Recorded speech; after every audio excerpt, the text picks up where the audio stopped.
evening, everyone. Welcome to Out of Bounds. Hi, I'm Kungfufruitcup, and I hope you enjoyed Awfully Silly. I love some Nightmare Before Christmas, and I hope you enjoyed it too.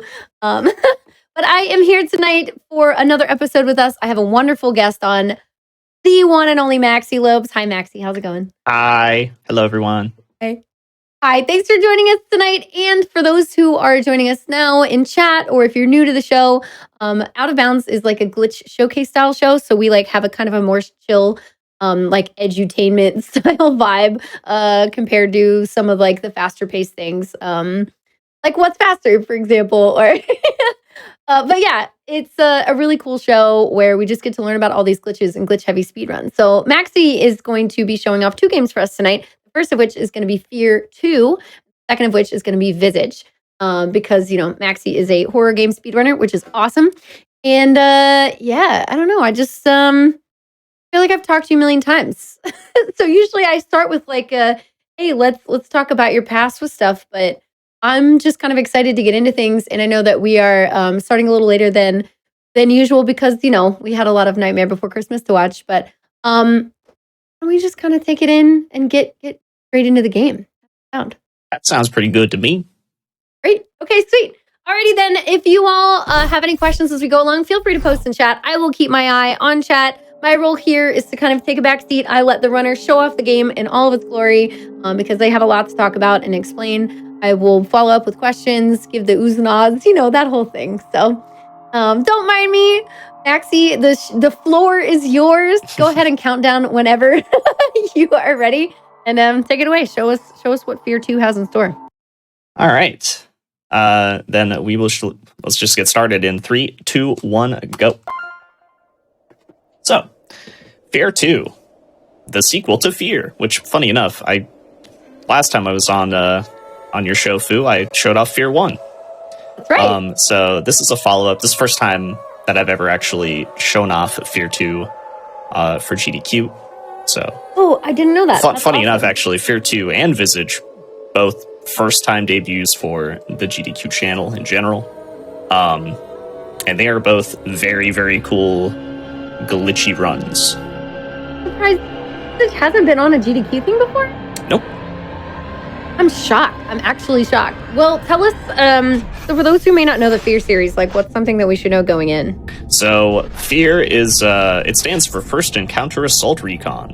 And essentially, the game is a first-person shooter with horror vibes to it. So it's a very good balance. Like it's definitely like a good introduction to the horror genre because you get to, you know, melee and shoot stuff at the same time. You know, you feel powerful still. So you play as Point Man in F.E.A.R 1, and in F.E.A.R 2 you play as Sergeant Beckett. It's just, you know, it's kind of the same deal though. It takes place directly at the end of F.E.A.R 1. So this first level, we're going to be watching kind of what happens to Genevieve Aristed, which is like the CEO of Armacam. There's a lot going on in the story in F.E.A.R 1. It's really dope. It's actually kind of underrated in terms of story because most people play it and they're like, "Ooh, shooty bang bang and scary girl." So what you're saying is people should go back and play F.E.A.R 1. Oh yeah, it's aged really well actually in the regards of gameplay. But yeah, no, that's kind of the gist of what F.E.A.R is. First-person shooter, really good atmosphere. This game is a little bit more actiony and just as broken. Okay, perfect. So when do we start? Do you think we'd start seeing? Because I see we're in kind of like the intro, of course. Yeah, the intro has one little thing to it. Well, maybe two. So, funny fact, there's a glitch that can happen right now, but it's completely random, so much to the point where we've actually banned it. Because really? It's completely unpredictable and you can't replicate it. So what happens when... So the glitch is that this guy goes straight into the animation at the end of this, where he just tells you to get on the elevator. Instead of like helping him out, so it saves like 15 seconds just for no reason whatsoever. And we have Oh, no so that's reason like why a- it happens. Sounds like a nice time save, but it's so inconsistent that you all are like, nah. Yeah, no, we don't want to grind for that. Smiley face, by the way. I always do smiley faces in this elevator. It seems appropriate. I love that. Oh, I'm sad it fades. But It does fade. like whenever people do Kirby speedruns, there's like at the end of Forgotten Land, there's like this elevator you just have to wait on, and they always like face the camera and wave. Oh yeah, Kirby can do little like waves and cute things. You like have to do it. One of those things you just have it's to a do. requirement. Yes, exactly. So, something to really take note of in this game is that there are, there's jumping, there's slide kicking, there's jump kicking, there's like a melee system that carries over from F.E.A.R 1, and there's a couple of interesting like movement properties with them. So right now I'm actually going to jump kick my way over this door, which is going to allow me to go out of bounds and completely skip that entire first fight. Oh wait, whoa! How fast? Wait.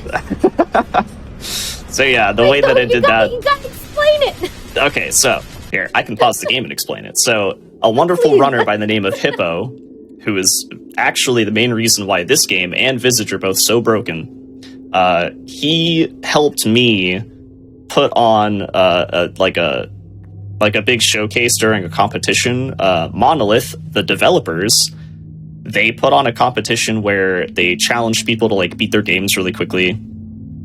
And so, and so they gave one-of-a-kind posters of the games signed by the developers to everybody who got the fastest time. And so I asked Hippo, like, can you help me out? And he was like, I got you. And he just found a ton of skips for both F.E.A.R 2 and Condemned.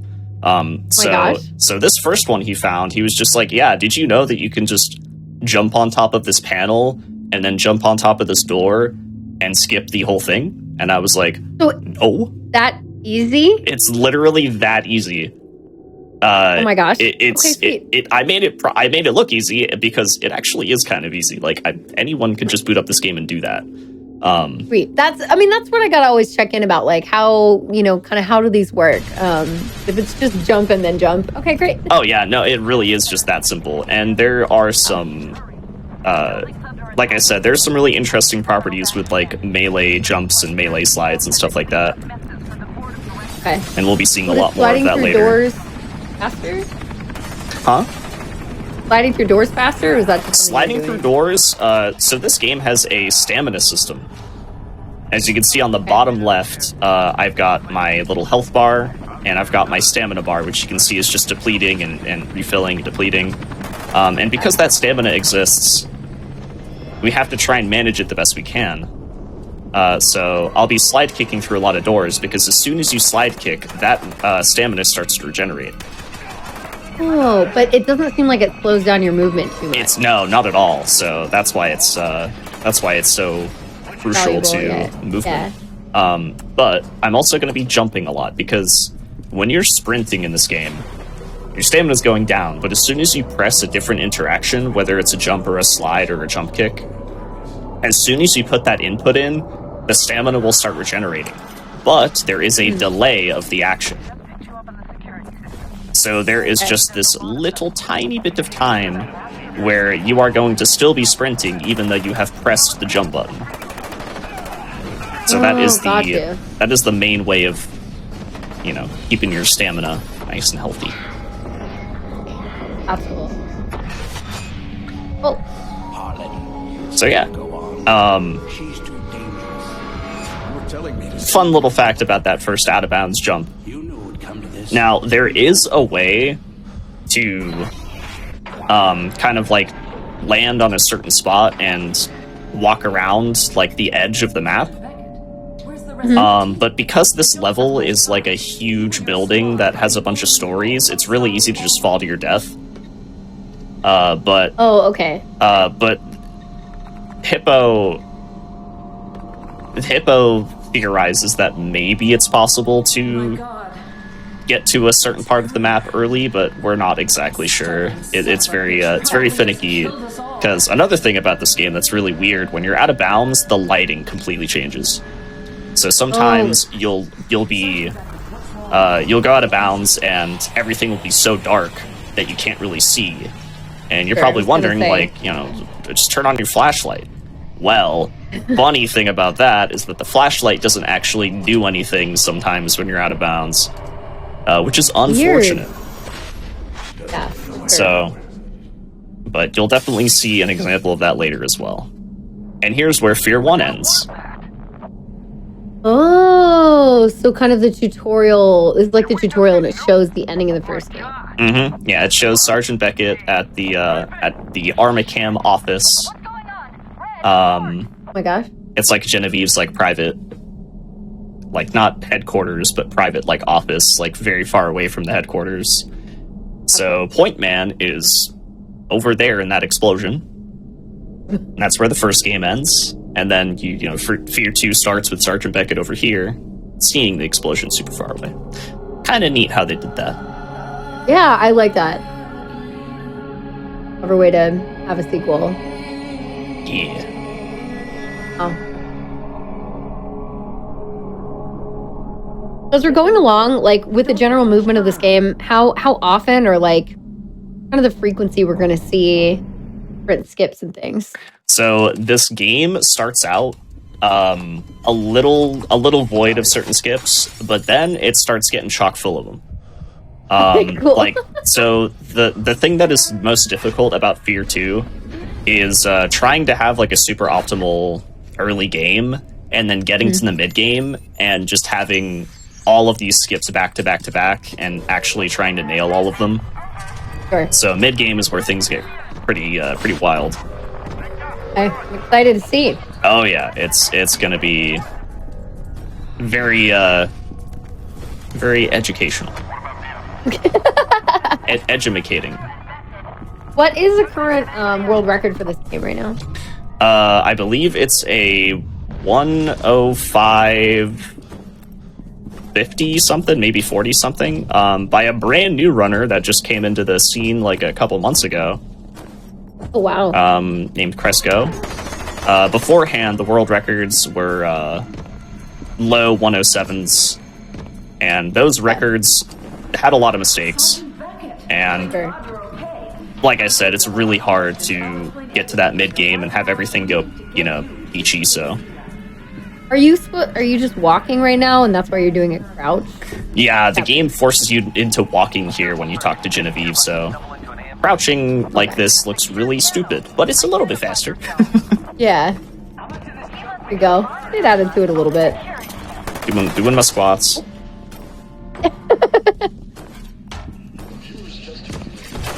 But yeah, it was me, Matt, and Cresco in top 3. Gotcha. Cresco being the new runner. Nice. Who just learned really quickly.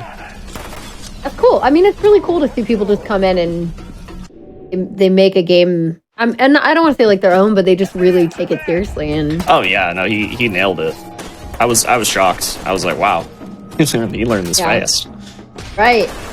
That's why we're also going to be able to see like the majority, if not all of the run today, because the game fits into our.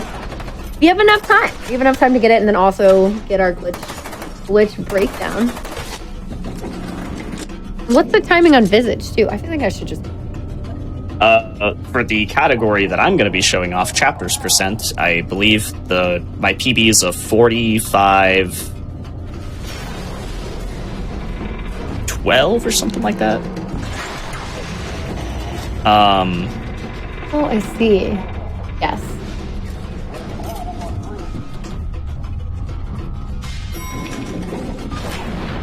I feel like there aren't as many runners on the Visage category than I was expecting. Yeah, so Visage highly underran for how broken and cool it is. Oh. Okay, so this is a perfect opportunity for those watching to check out how cool Visage is as a speedrun and how broken it is. And if you are willing to, you're like, you know what, I really wanted to try running a game. Glitches are really cool. Like, here you go.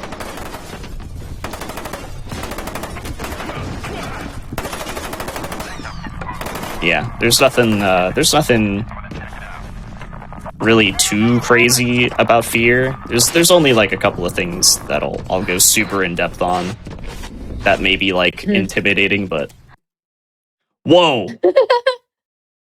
Well, that's weird. Oh, did the game crash? Yeah.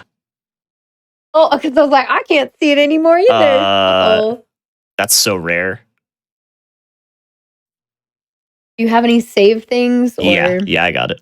Okay, great.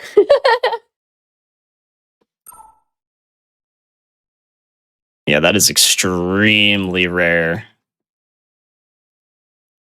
That's being stubborn. Interesting. So, you know what happened? So, I think I've had my game crash there maybe 2 times before. Ow. Okay. And I've been running this for a while, so just goes to show how rare that is. GDQ moment. Oh yeah, for sure. It's gonna happen. It's gonna be during a show like this.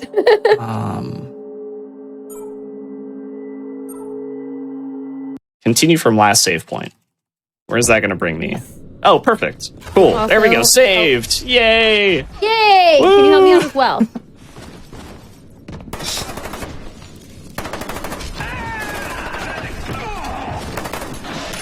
Would you share with me? So, what was I talking about? That crash totally threw me off. Can you? Oh yeah. Yeah, sorry. My bad. I got you. Yeah. All right. Okay. You're sweet. Back in. So. Okay. Oh yeah, Visage. Yeah, that is a very accessible speedrun. There's only a couple things that are super crazy. Okay. They'll seem intimidating, but my explanation will be very good. I believe you. So I wonder, like, as you're going through this, how do you kind of how do you factor in the amount of times you get hit? Like how often you can get hit, because you're running by a bunch of things. But yeah, so something that's very like common with games like this, like early 2000s, mid 2000s games, is that when you play on easy, you're just a tank, and then as soon as you switch to anything above easy, you're very squishy. Okay, so this is yeah, easy. such a common thing in mid 2000s first person shooters. I'm sure everybody can share their experience with that, especially with stuff like Halo. Good lord. Yeah. Those checkpoints are abysmal. But I am playing on easy, and you have to be careful of certain things. Like, it's very common in F.E.A.R for you to be like, oh, well, I'm playing on easy, so I can run through all this stuff and tank all these gunshots. But something really weird about this game is 2 things: environmental damage and explosive damage. For some weird reason, environmental damage, which is anything like electricity, fire, even falling, like fall damage. These 3 things are so deadly, and the values of how deadly they are don't really change between difficulties. They're just super deadly on easy, and so you really got to watch out for that stuff. And then the second thing is explosive damage. Gotcha. When you get like hit by a grenade by an enemy, that damage is scaled because it's like scaled down because it's being thrown by an enemy. But when you throw a grenade at yourself, it just does insane damage. So okay. it's really just like, hey, doofus, you threw that at your feet. Don't do that again. Yeah. Yeah. So those are things to kind of take into account. Sure. Even though we are on easy.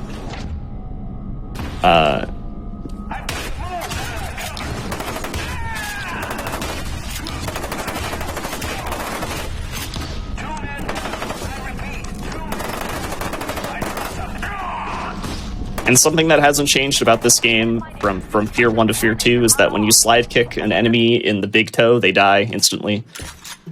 Actually? Pretty much. Oh my gosh. I mean, look. Like you just go through their leg and get their Achilles tendon or something.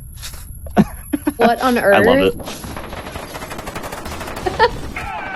I love when little moves like that are just really OP. Yeah, they're down. It's amazing. Oh, this guy's got a cool pose. Gosh. Sick. All right. So this level's pretty quick, but I should probably mention something that I have already done that I forgot to mention, is because this game is a PC port of a console game, they didn't expect anybody to be able to do what I just did. That's a very common thing in many PC first-person shooters is like crouch hopping. You jump, you press crouch, and you're able to either fit over things that you wouldn't be able to jump over originally, or you're able to fit inside of things because, you know, you're like squeezing your collision blocks down or whatever. So I'll be doing that a few times. There's quite a few jumpy, crouchy things going on. And right here as well, I'm going to be slide kicking through the vents, which isn't really a glitch, but it's fast. It's a little exploit. Right. It's something you don't really think of doing. Unintended. But again, you know, just PC port things. Right.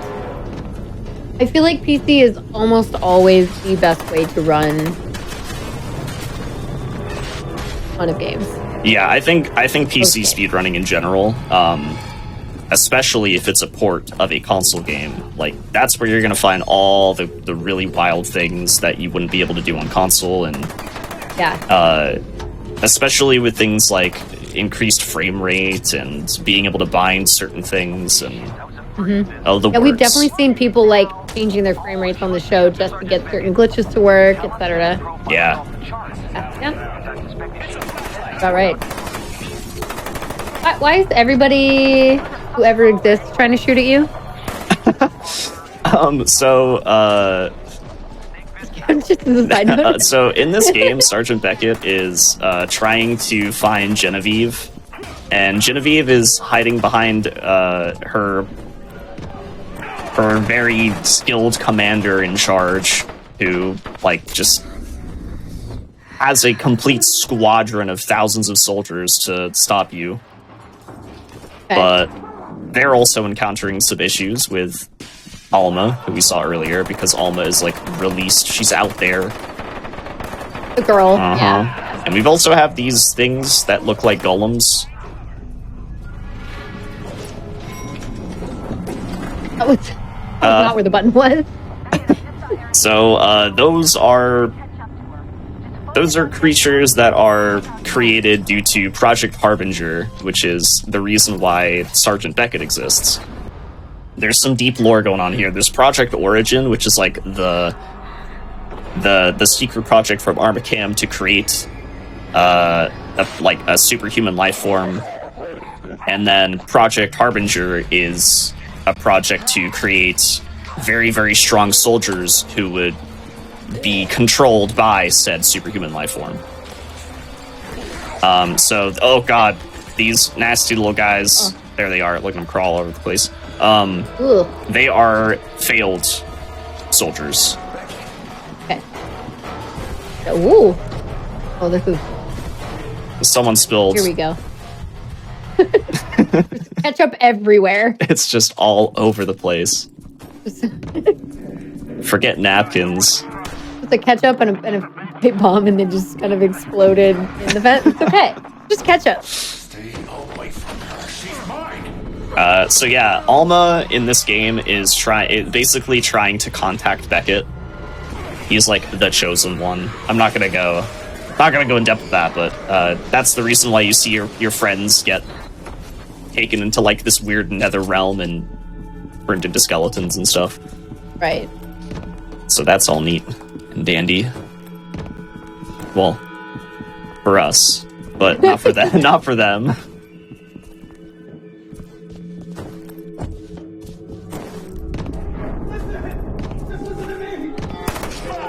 We're getting very close to a very important glitch.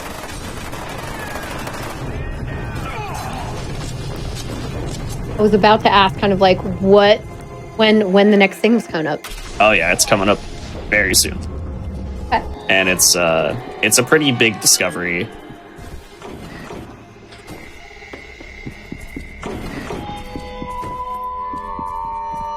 But first, we gotta slide kick this guy. There we go. That's supposed to be a jump scare, but because we're speedrunning, we just kind of... Well, you like passed it. You got ahead of it. Okay. He like puts Again, you in a QTE, and you're like, no QTE. Do you just completely skip over the QTE because of that? Yeah, but here we go. Okay. This is the elevator. Now, before I do it, I'm going to explain that Yes. elevators are very strange in this game. They're very weird. They work based on positioning of the character and also frame rate. So what I'm going to do is I'm going to go into the bullet time or slow-mo effect that is infamous in the F.E.A.R series. And while I'm in slow-mo, I'm going to press the elevator button and then go back and kind of wedge myself under the door before it closes.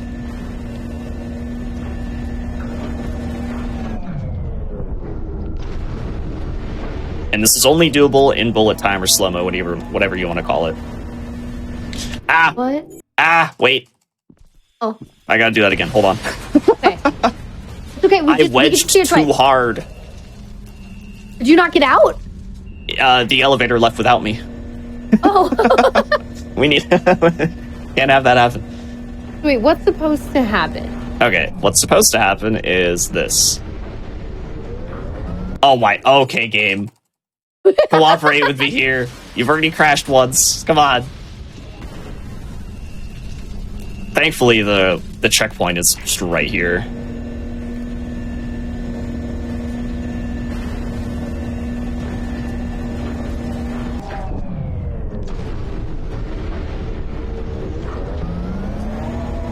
That'll work. Because you can crouch down under it. Yeah. So you just keep the door open while the elevator... It's just stuck. It's just completely stuck. And that's going to allow us to slip out right here. And then we're going to jump here, and boom. How much do we just skip? About 20 seconds. Oh, nice. So, okay. not a huge skip, but pretty helpful. Pretty helpful. The enemies not notice you at first because of that? Yeah, they, we got there early. They're like, okay, ahead of schedule, hold on. That's awesome. Okay, cool. Nice. So you just have to go in a bullet time and then kind of wedge in the door. Yes. That's yeah, you kind just of kind of right. got to wedge. You can't wait too long, and you also can't, Right. Not wait too long. It's a little specific, but... Right. Thankfully, the checkpoint is right there, so I was able to just kind of retry. But yeah, that elevator glitch is extremely important, because that's going to come into play again. And when it comes into play again, it's kind of wild what we're able to do. And now here's a skip called This Is Fine. So what I'm doing right now is I'm standing in... I've once again gone into bullet time in order to wedge myself into a door. And the reason why we call it This Is Fine is because, like, this pipe is just leaking fire, and we're on fire. So you're fine. Everything's fine. Everything's fine. Okay. So we're going to stand here until that fire stops, because it's an instant KO if we run into it. It stops, now we can go. And that is another, like, solid 20-second skip. Is that part of why you picked up more armor earlier? Yeah, like, it's really important armor? to keep your armor up. Okay. That you can actually tank a lot of damage. And... Yeah, especially right here as well. We're going to be doing another unintended thing. Okay. Because, like I said, environmental damage is really bad, but it's okay, because we can just light our legs on fire, and then we're fine. Just our legs. Oh, I saw that, like, your armor just completely... Oh, yeah. There's yeah. more. And then I gotta pick up more. Okay. But yeah, and there's then armor again, everywhere. That's nice. and then it gets depleted again. Oh, wow. Yeah, so this part's a little risky if your movement isn't spot on. Oh, wow. Okay. Nice. And then we get knocked out by a barrel, and then we wake up, and we're like, oh. One of the tips for learning the speedrun of this game is always know where armor is. Yes. always know where all the health packs and armors are. Yeah, but like legit. Gotcha. You have to resist her.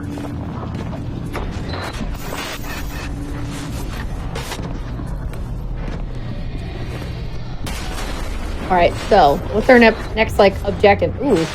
So our next objective is to no hugging. No hugs. Do not want. Okay. And then we're going to hear a really ridiculous piece of dialogue, actually. You gotta listen to this. This is very silly. Now she's drawn you. You can even say she covets you. She's You're like free pizza at an anime convention. She can smell you. She wants to consume you. So that is our objective. Trying to figure out why we're free pizza at an anime convention. How did that happen? Smell like free pizza. Apparently, your pheromone scent for your character is free pizza. Mm-hmm. Okay. Whoever thought of that in the studio, well, good job. I'm sure somebody thought that line was clever, and they were like, "We have to use that line. We have to. Okay. Gotta use that. Wow. It's peak 2009 right there. What a line. Yes. Somebody Cat wants to know where the lie is in that, though. Where's the lie?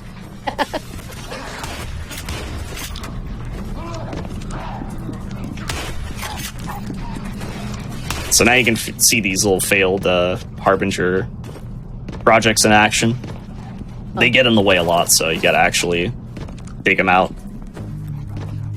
Well, you don't have to, but you probably should, otherwise they get you stuck in that QTE, and then you're like mashing F, and it's silly. Oh, I see. But yeah, we're coming up to another elevator glitch.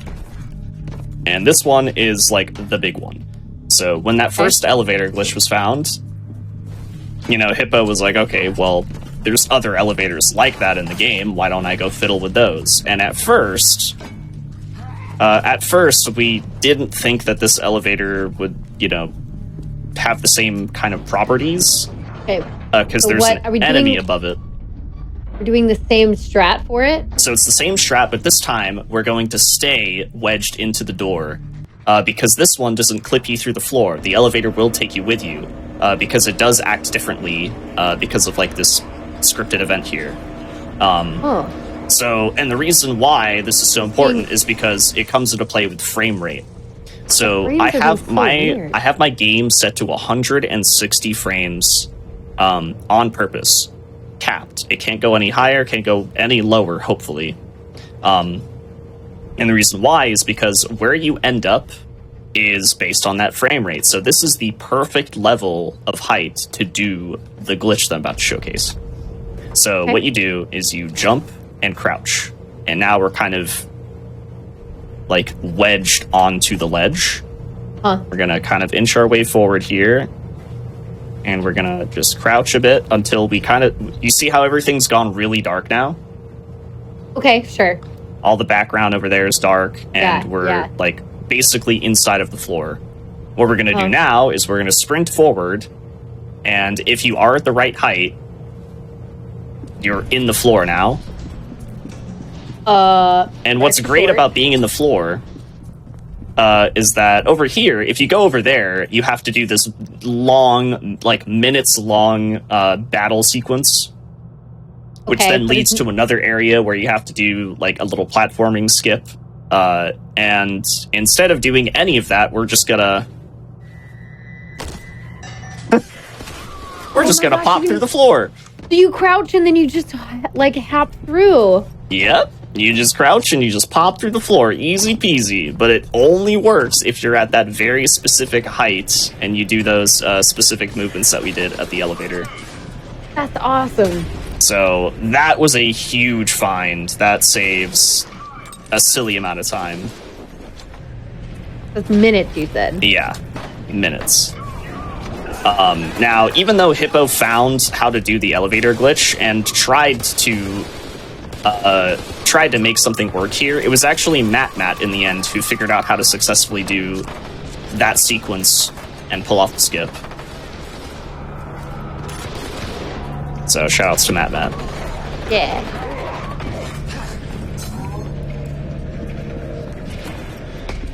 But yeah, that is a pretty big one. Now we're just going to be making our way to the end of this level.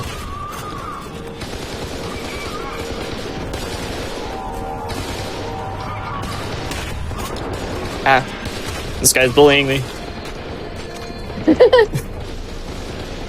Yeah, this game has a lot of body blocking in it.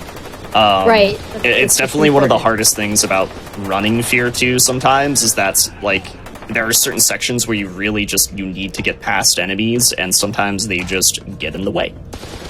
And that's just RNG. Sure, you could kill them, and it's, you know, that makes them move, but it's better to not do that. Right. Faster does not have to do any of that. Do they rely just mostly on RNG then? Yeah, they're completely random. How much damage they do, where they're at, mostly random. And there is a lot more combat in this run than there is in F.E.A.R 1. So Shooting. Oh yeah, and there's a big like mech warrior thing. These things will be important much later. Okay. But for now, we're just gonna go up here into the light. Except we're not really going. It looks like we're going outside, you know? It looks like the sun. We're like, oh yay, the surface. But no. Just more facility. You can never go outside. It's always like these like wild, giant, potentially underground facilities, or like they just have just sprawl everywhere, and then you have to go up and down. Yeah, that's where all the exciting, you know, company parties happen, right? It looked like a small skip. That was just a little bit of platforming, yeah. Kind of, it's just one of those like little crouch hopping movements. It's kind of like tucked in. Is that a Big Daddy? So I feel like BioShock and F.E.A.R came out at like very similar times, so I wouldn't be surprised if they took a little bit of inspiration from each other.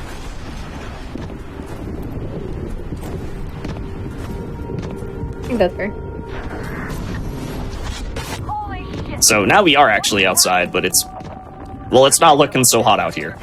No, it's not. No, it's not. It's not look so good. Are we closer to where the explosion took place, or no? Yeah, now we're actually getting there. Okay. Which is why all its rubble is all over the place and stuff. Yeah. It is also partly due to the fact that, you know, the facility, like, we're trying to get to a part of the facility that blew up in the first game. So, like, we're not even really on the outskirts. We're trying to, like, really get in there. Get in, yeah. Yeah. We'll kind of see what might still exist. Gotcha. Okay. And then we have, like, those ghost enemies. Those don't really pop up, like, too often, but they're pretty cool. And they're also, like... People who have actually played this game before, one of the most memorable scenes is in the school, and, like, those like, weird... like bright light ghost thingies are like a huge part of that, so we'll see that later. But we got our next weird. This is a weird skip. I don't really know. This one's weird to explain. So, like I said earlier, like way at the beginning, the game has weird properties with like jump kicking and jump sliding, all that stuff. Like your various movement mechanics tied with like the PC port just kind of make weird things happen. So this one, you see this brick square that used to be a pillar of some sort. I'm going to jump kick into the corner of it, like the corner where like the plane and the brick meet. Because this is a plane. It's like half a plane.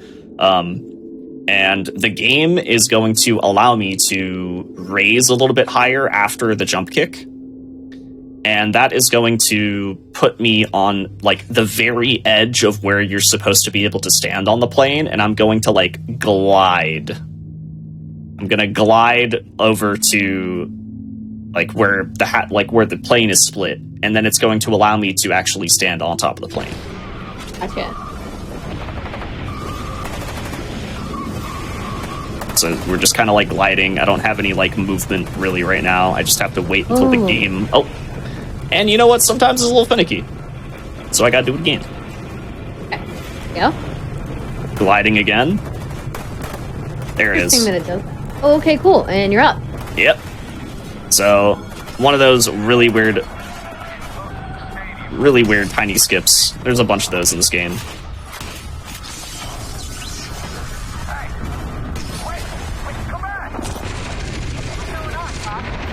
And boom, another mech warrior.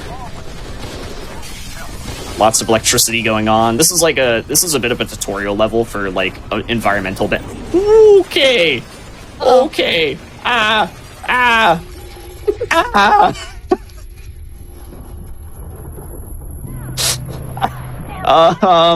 right, we're alive. We're good. Okay. Made it. So we're good? There were things happening that I've never seen before just now. Oh. Like the car exploded and sent me flying, and then the mech warrior landed on me, and then I just yeah. Okay. Whoa.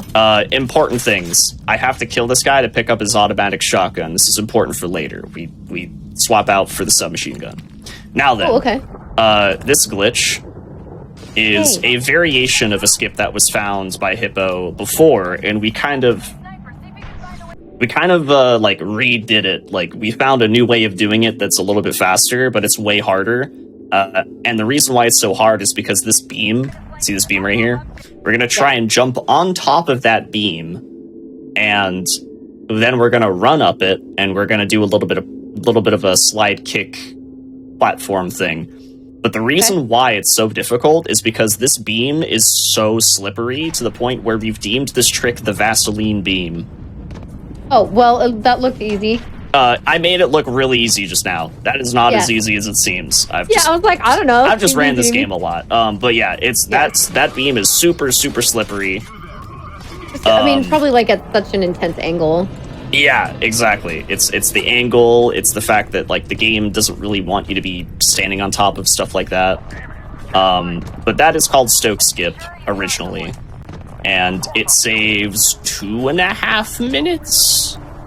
So even though that looked like a small platforming skip, it's a huge time save. Yeah, huge time save. I think this game's speedrun was like a 128 or 129 before Hippo started finding all this stuff.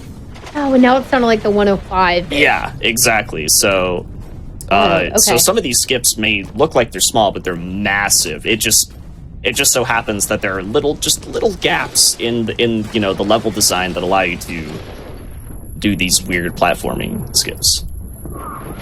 But yeah, that is a really big one.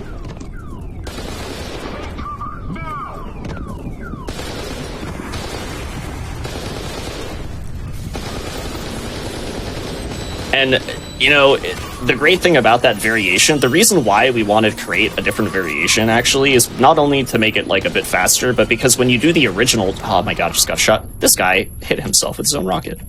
The reason why we wanted to kind of avoid doing the original is because the original has a death plane. And if you mess up your platforming, you hit that death plane, the checkpoint is just so far away, and you end up losing just a lot of time. Right, okay. Just trying to be careful. Yeah, so even though the Vaseline beam is like harder to perform, it's the best way of doing Stoke Skip because you just kind of ensure safety, and if you pull it off, you save. I think that variation is like 10 seconds faster than the original, so... Oh, nice. Okay. Awesome. There's another one of our comrades getting taken by Alma's weird nether realm thingamabob. I don't know how to explain these sequences. They just look ridiculous.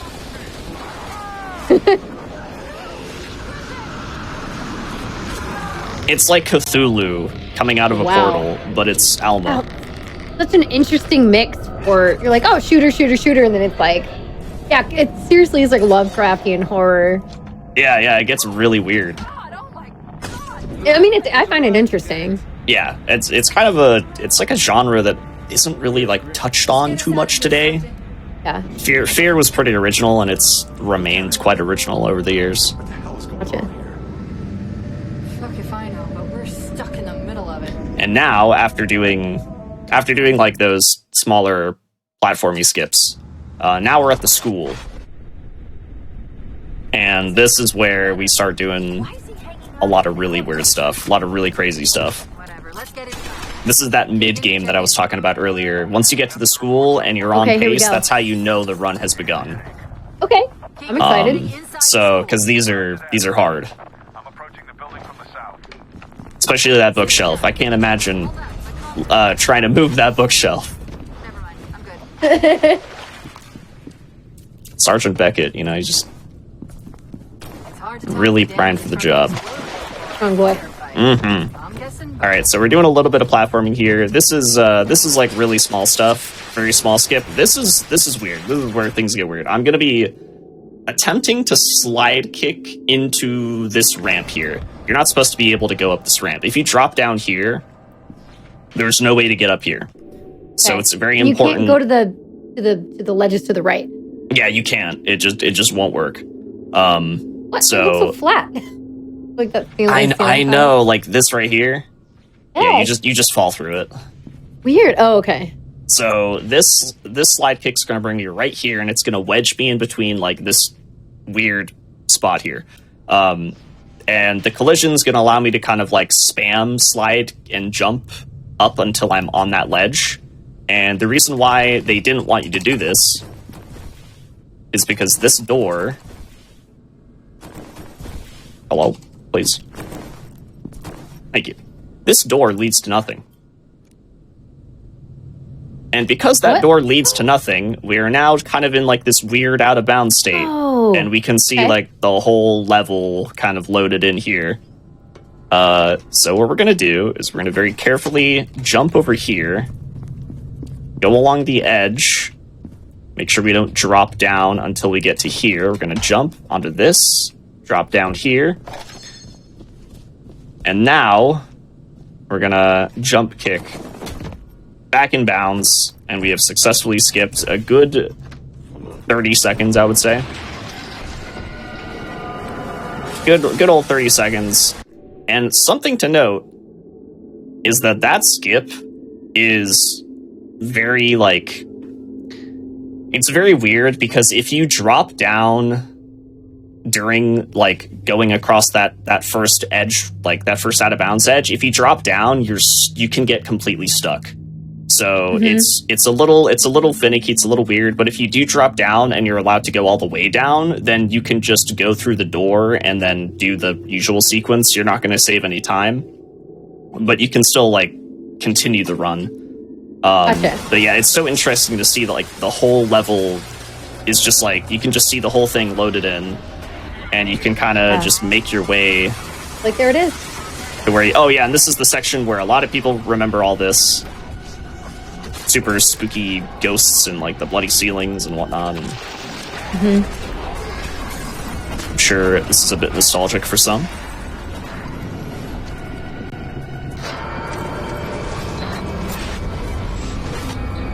I feel like nostalgia is not the word I would use for that, but I understand what you mean.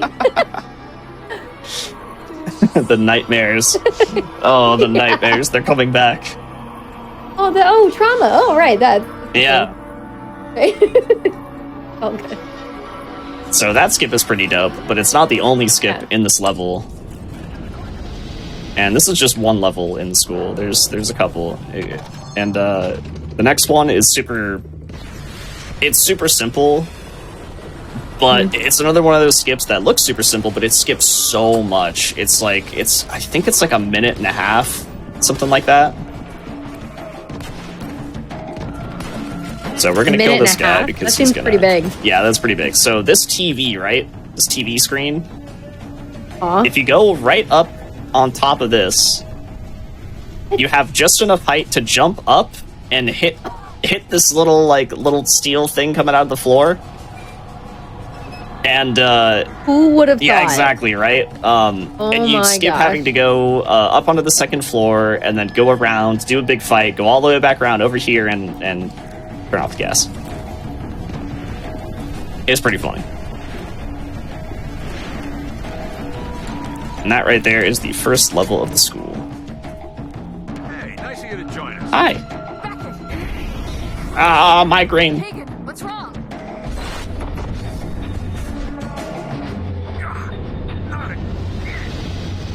What's happening? I love that. Oh, I love that. yeah. Hagen? No! Shit. Beckett, I'm glad you're Oh, Keegan, you're gonna be fine. Actually, that looks kind of bad. I'm sorry. Beckett, this snake fist guy may be our best All right, shot. school continues with more crazy skips. Right out of the bat, we're gonna open this door and we're gonna be running towards a wall that it crashed again. I was like, was that you? No. Okay, at first I What thought is maybe going your on stream here? Okay, crashed hold and got on. quiet. Oops. This game loves me right now. Okay. You want to maybe does this mean we need to take a quick break then? Maybe that's I what it's think saying. maybe everybody needs a break before we do this crazy doctor's office skip. I think that's what the universe is telling us right now. I think that's a good idea. All right, we'll just double check and make sure everything's good, you all, and we will take a quick break. Oh my goodness. Hope you all are getting excited for a GDQ coming up. I know I am, but if you haven't checked out the schedule, you should definitely go do that while we are taking a break. You can go to gamesoquick.com/schedule. And you know, on there you can scroll down. And if you look at Tuesday evening, you're gonna see a familiar name in there. So go in there, then post in chat, and you'll be like, I found it. Found it. Let us know. Let us know what I'm talking about. I believe in you. Okay, cool. We'll be right back, you all.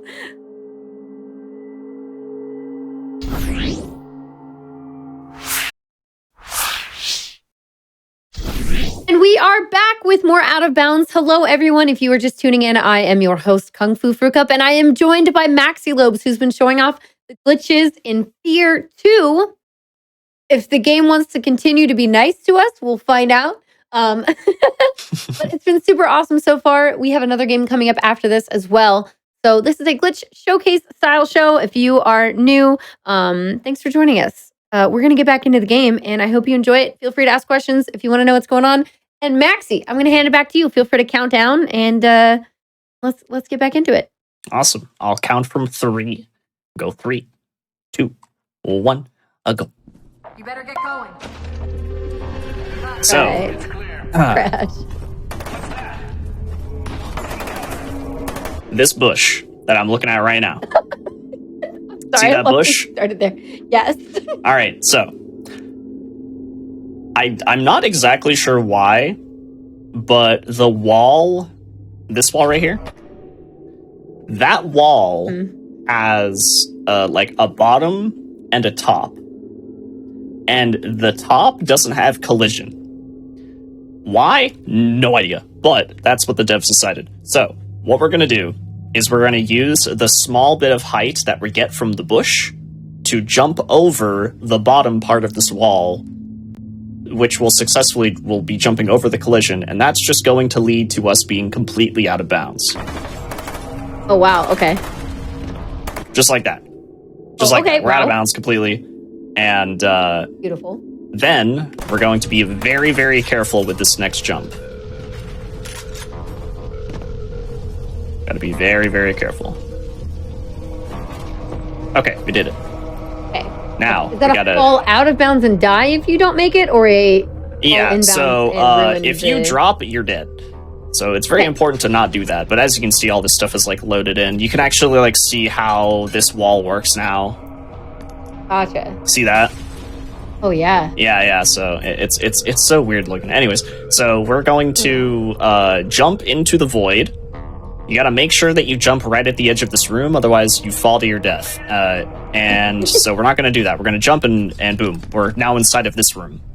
Oh nice. Okay, how much time did we just save here? About 2.5 minutes. Oh wow, that's big. Okay. And now we're about Yeah. to save 2.5 more.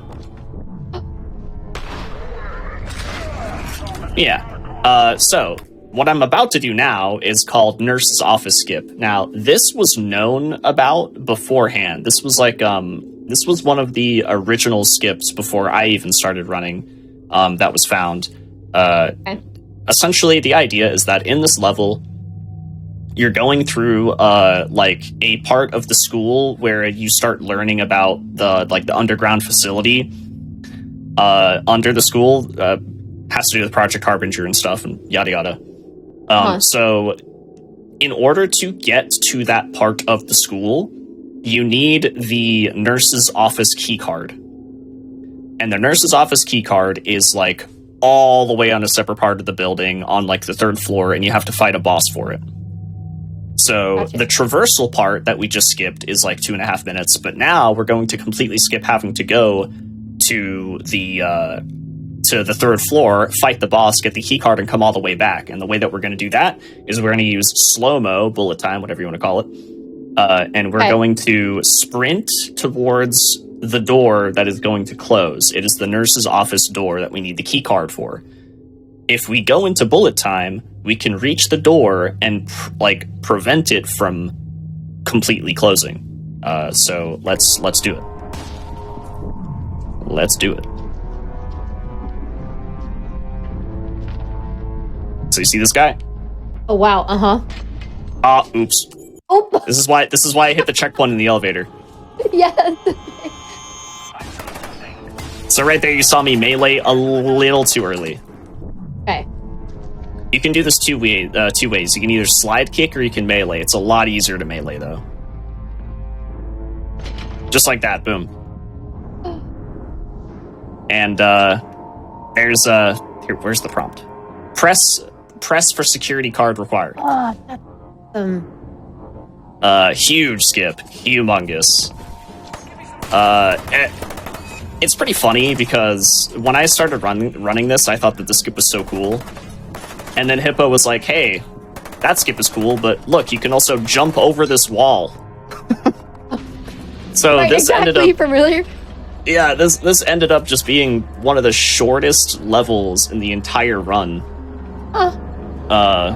Because of these two back-to-back skips that skip so much time. Love that. So now we're taking the elevator down into the facility, and Yeah. So that, I mean, like you said, that just made the level really, really short, which is so short. what you want. Just like, you blink and you miss it. So now we're going down the elevator. We have this silly talk between Genevieve and Snakefist. I haven't really explained who Snakefist is because it's not that important, but he's this guy who used to work for Armacam before everything went haywire, and he knows a lot of things that he's not supposed to know. And Genevieve finds this out, and so Snakefist tries to help you because he doesn't like Genevieve, but Genevieve finds out that Snakefist is doing that, and she doesn't kill him, but she prevents us from doing a lot of things. Gotcha. But Snakefist is going to give us a password to open the doors here.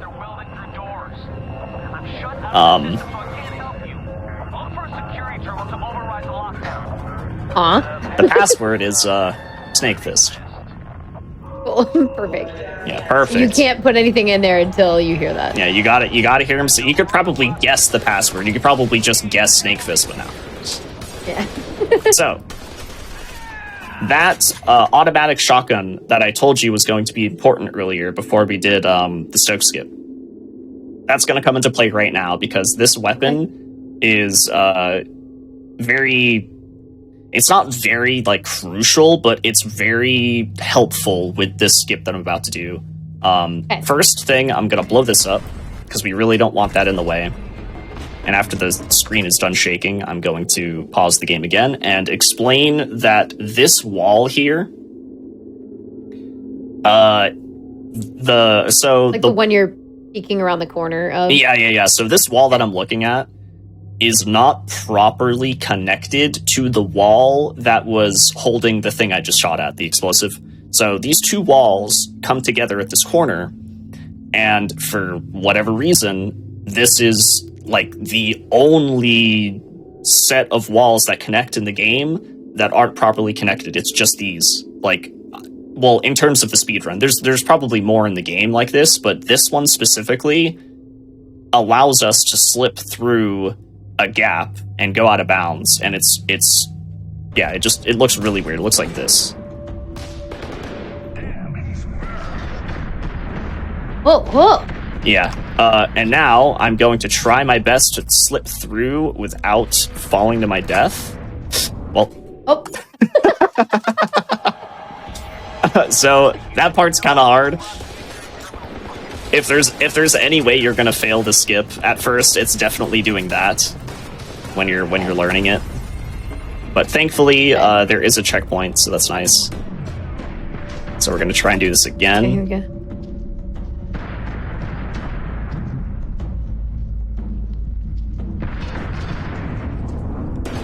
Oh, gosh, oh my god, it's so, Timing is it's very finicky. yeah, it's very finicky. Trying so hard to push through the wall. Oh!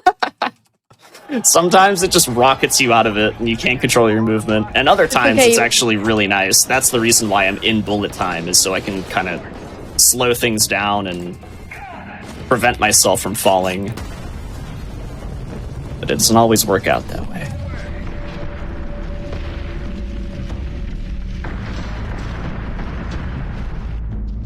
Come on. Come on.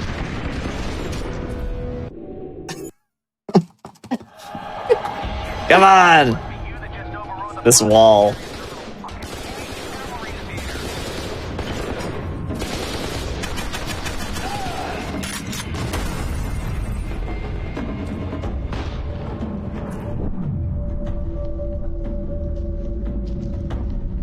Oh, there it is. See how I was in bullet time? I was able to kind of catch myself. Oh yeah, Yeah. that's helpful. Because it really does just Oh my rocket you gosh. out. So now we're going to be very, very careful here. This Wall. this next set of movements here, I'm going to slide kick into that corner that I'm looking at, because for some strange reason, the floor doesn't really work very well until you get to that corner. So you're just going to slip through the floor. So you got to slide kick your way there. Okay. Oh! Oh no! Oh! Finicky game. Yeah, this is the hardest skip in the game for sure.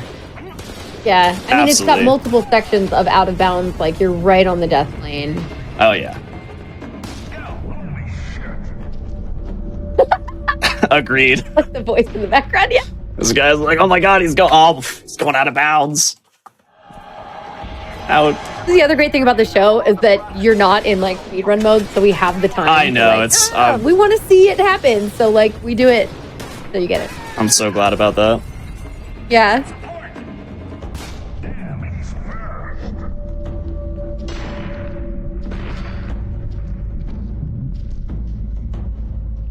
Come on.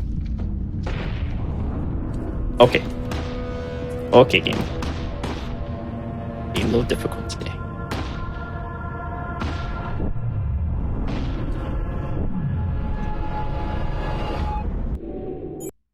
Woo! Thank goodness for this checkpoint. Yeah.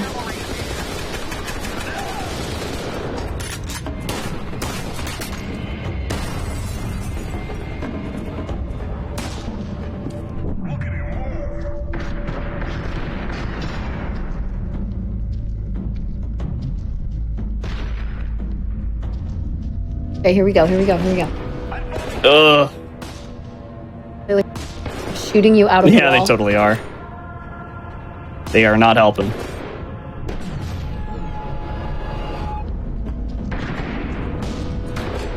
Why are we backing up? So, essentially, like, the way that you actually clip out of bounds is while you're in the wall, you have to hold up and right or down and right. Okay. So that's why I'm, like, constantly like, moving back and forward and Gotcha. whatnot. You want to shoot that guy? At this rate, he might kill me, so I think I might have to do that. He is There we go. Oh my goodness. Got this. So I mean, this kind of like actually goes to show, since especially because you know it balances out you getting that like not the Vaseline covered, whatever the pole that was like The beam. For the Stoke beam. Skip, Thank you, yeah. that's the word. Yeah, the beam that was super easy for you to get. Just shows that like sometimes like this is why it's good to have backups for marathons, or like why, you know, when you said, hey, the mid game gets Okay. mid game gets tough. Yeah, this is what I was talking about exactly. Okay. Okay, we slide kicked into the corner. Okay. Now we're gonna jump over to this this wall here. This wall's pretty safe. You just gotta take it a little slow sometimes. Yeah, see, we're good. Okay. Okay. Now we want to jump over here. Make sure we don't fall off this. My God. Okay. This is okay. Now this is the part. This is the part that is really scary, because now I have to like I know, right? You have to very precisely inch your way towards this wall here. Okay.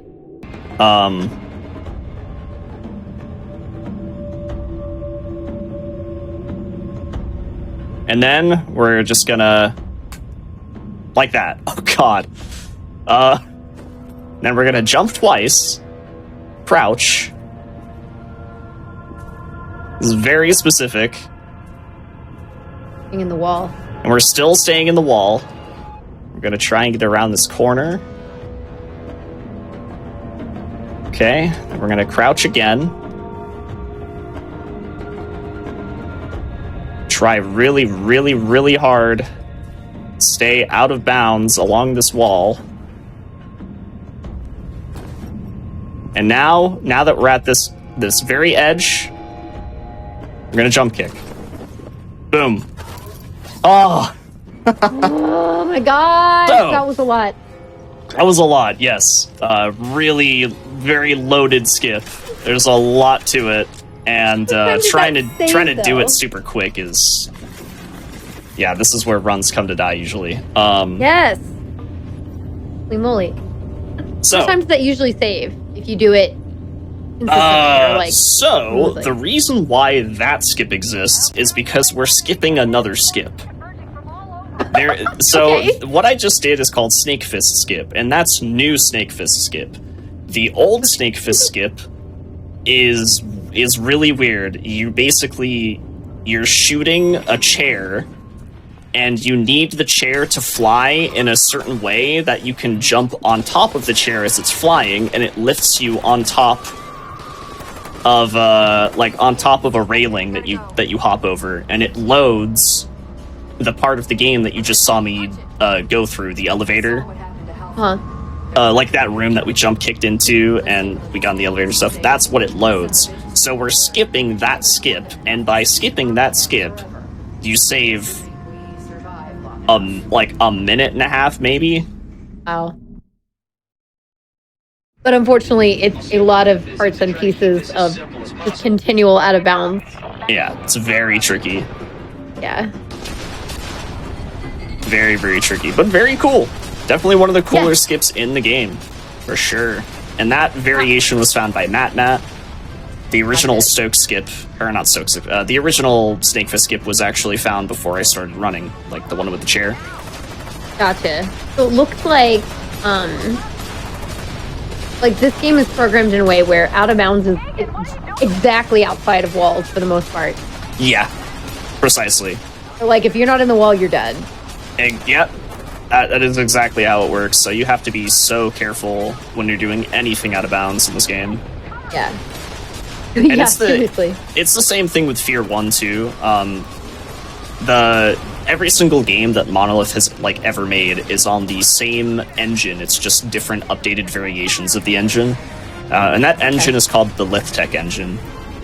So games like F.E.A.R, F.E.A.R 2, Condemned, they all work very similarly in the way that the out of bounds is like very specific and quite dangerous. They're very glitchy games, and they make really good speedruns. Really, except for that one middle section. Oh my god, interesting. yeah. It's just very tough. Yeah. Yeah, it's so tough. Keegan, what the hell is wrong with you? So nothing too crazy going on here. We got Keegan going through this. There's gonna be some really ridiculous things like later on, but for now we're gonna be chilling in the subway system. Okay, cool. Oh, And he just vanishes. were you trying to go after him? Okay, Yeah. got yelled at. Yeah, Lieutenant Stokes, she's cool, but she also yells a lot. She's like, seems like a stressful situation. oh yeah, no, it's very stressful. Keegan's See? got, it looks like he's trying to hold a baby or something. It's like the Lion King scene. You know what? I think the last thing I would think of in relation to this game would typically be Lion King, but I like That's the bit fair. of the similarity there.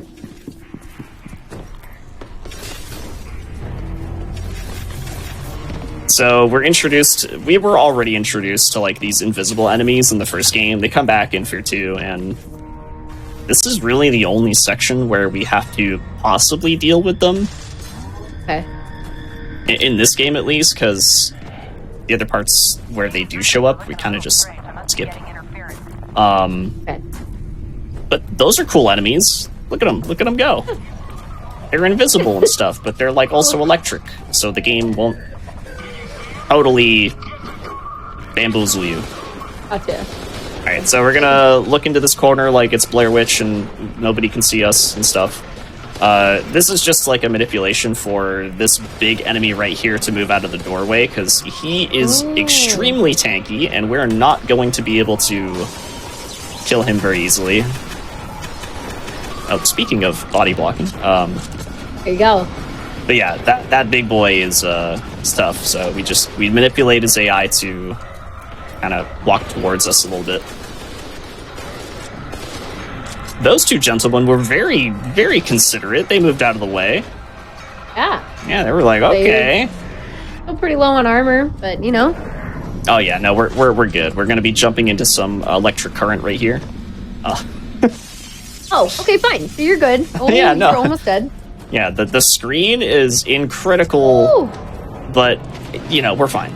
It's fine. Everything's fine. we're fine. It's fine. The speed run, you know what to do. Mm-hmm. Get the APC out of the tunnel. We'll try to rendezvous with you at Yeah, hold on. I got some Kool-Aid right here. There we go. Oh no. Some syringe Kool-Aid.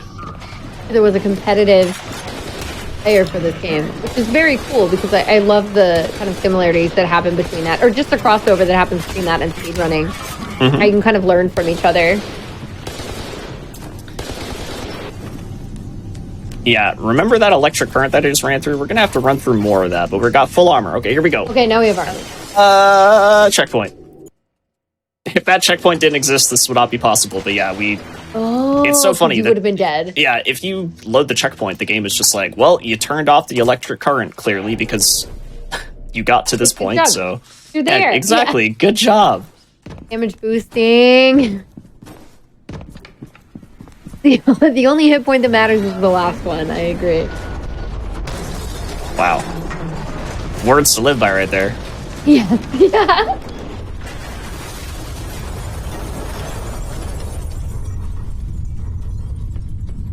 And we got a little spooky section. Ah. Oh, nice. That was fast. Yeah, I'm not sure why, but if you walk towards Alma, she goes away faster. I guess she just doesn't expect you to come say hi. She's like, "Oh, wait. Oh, oops. Wait, no. Don't No, I don't want this. I want to go back." Just kidding. Alrighty. Nice. Yeah, that guy's got a big old laser gun, so you wanna stun him with the electric panel. Like I said, environmental damage. Very, very intense. As you can see, Very that strong. train does quite a bit. Oh yeah, and then there's this train. I would consider the train environmental damage, so we're gonna... Maybe We're try to just skip gonna get that. out of there. Do a little parkour. Now, something that I haven't mentioned yet is that in F.E.A.R 1, there is a dedicated button to holster your weapon.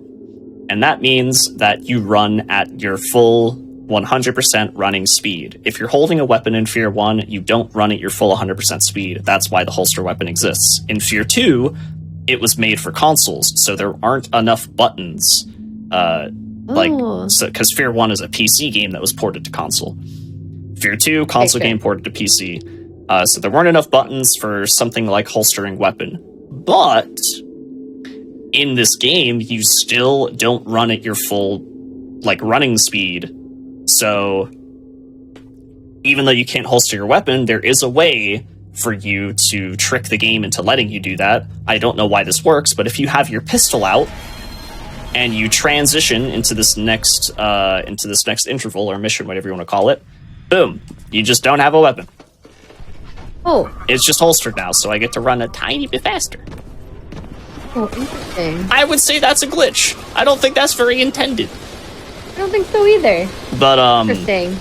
yeah, I'm not sure how that works. Oh. So it's just as long as you have the pistol out, running into that? Yep, as long as you have the pistol out going into the transition, you just lose all your weapons. But you don't lose all your weapons, but you're just not holding anything. Oh gosh. Whoa! What? Okay. Whoa, what's happening? This is number 3 of things I've never seen before in this game. Like, this is far beyond GDQ quota. Oh my gosh, that's exciting. This is a glitch that can happen like a little bit later. This is early. This is happening So you're early. aware of what is happening, but you've never seen it happen here. Yeah, exactly. What? I don't even know where I am. Oh, wait, hold on. Oh no. Do I know? Oh, I do. Hold on. I got this. We're doing it. We're doing it live. We got this. Back in? So wild. That's wild. Okay. This is a All right. skippable moment. As you can see, things are loaded in. So we're good now. Okay. But back there, yeah, Yeah. no, there was no. Well, you know what? I stand corrected. What? I stand What? corrected. What's happening? I know. Am I alive? Am I good? Where am I? Do I know how to get through this? It's gonna work.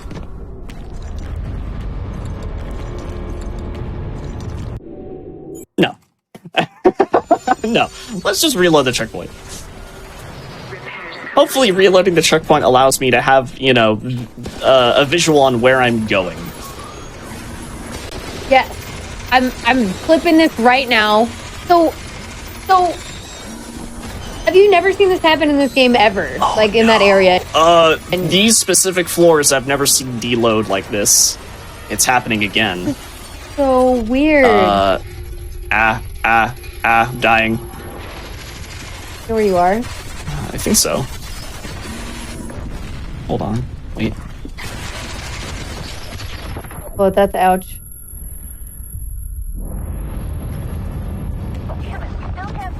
Okay, just... No way did I just figure this out. Oh, door? Door? Took a lot of damage. How are you still alive? Good armor again? Yeah, I had my 3 med kits and they're all taken up now, but I made my way. We did it. Whoa. We did it. Why is it so deloaded?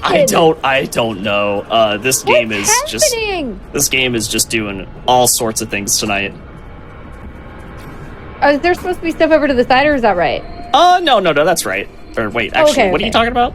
Oh, God, yeah, no. All down there? What is happening? Okay, I'm just gonna take some intended fall damage here, just to save the tiniest bit of time, and then all the stuff now behind us was not supposed to happen. yeah, none of that. Okay. It was not supposed to look like a giant pit. Wild. Yeah, no, there's supposed to be stuff in that pit. Oh, okay. There's supposed to be stuff in there. Wow. All right, I'm hoping that the rest of the game loads correctly. There's only one way to find out. Yeah, we're headed to it. So, I was gonna say, how close are we to the end of the game at this point? oh, very close. Oh, okay, We've only got a couple more intervals. All right, hopefully it'll hold out. Yeah. That's so wild.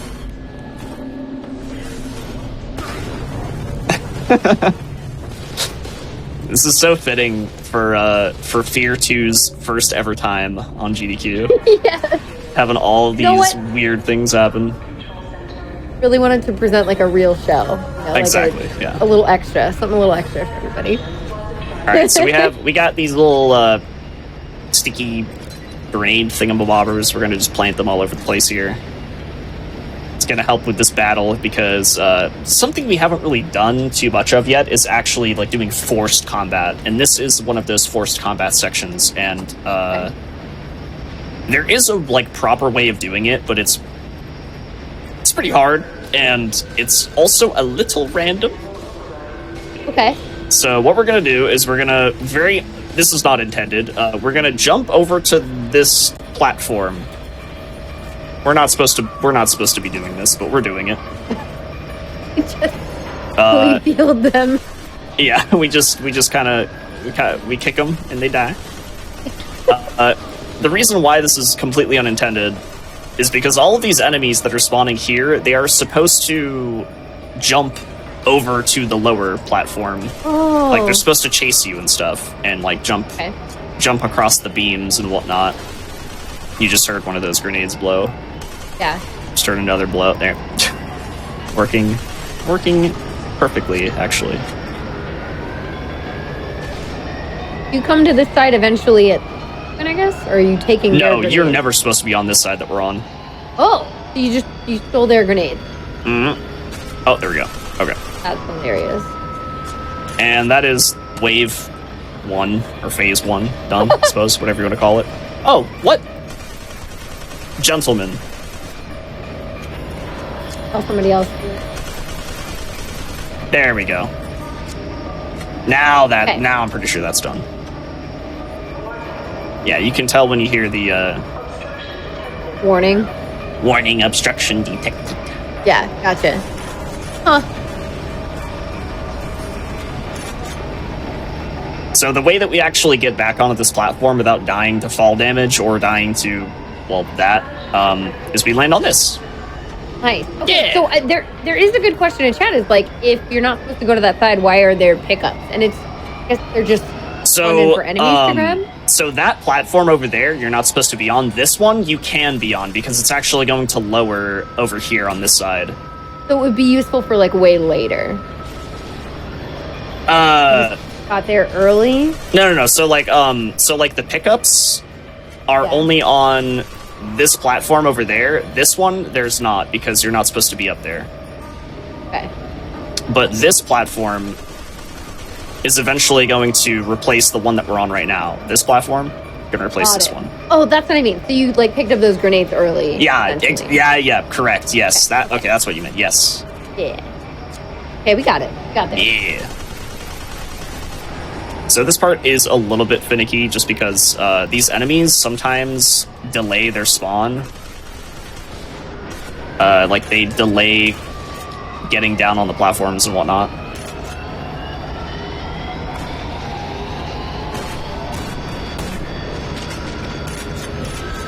That should be it. Yep.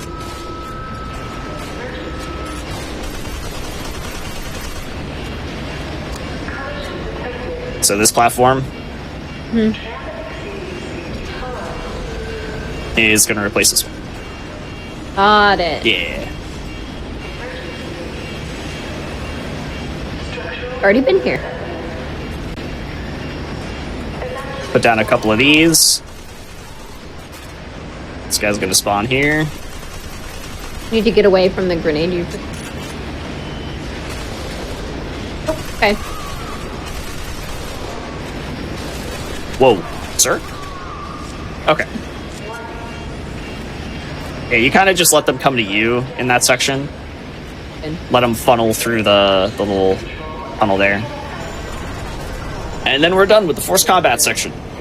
All right.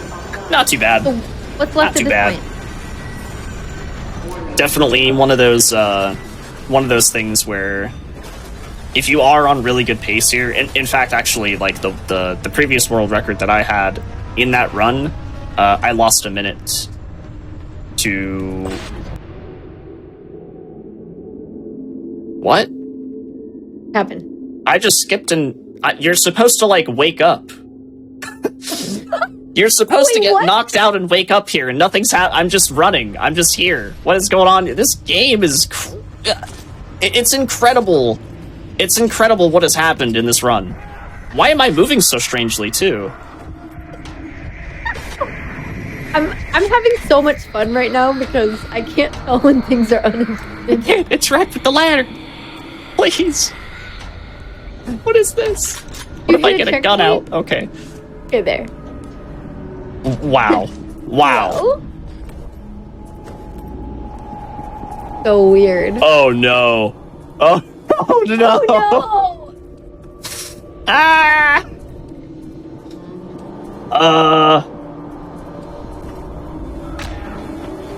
No, what's happening?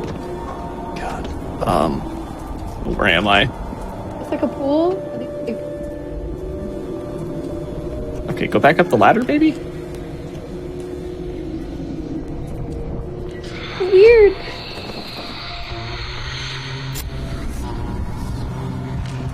Here we go. That's good. I'm figuring it out. Like my memory of where I'm going is helping right now. I just would really like to hit. Intentional pseudo blindfolded run. Yeah, kinda. Oh. Oh, ladder. Okay. Yes. Door. Okay. This There's looks stuff this loaded? looks loaded. This looks loaded. I can't believe.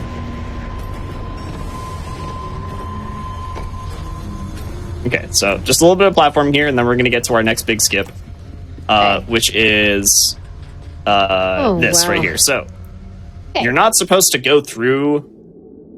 You're not supposed to go through this wall, but it just doesn't have collision on the right side, so we go through the wall. Now, Oh, what nice. makes this Perfect. important is we can't really land on this reliably, because if you land on this, for some strange reason, the game it'll like think that you're still in the air, and so you can't jump midair.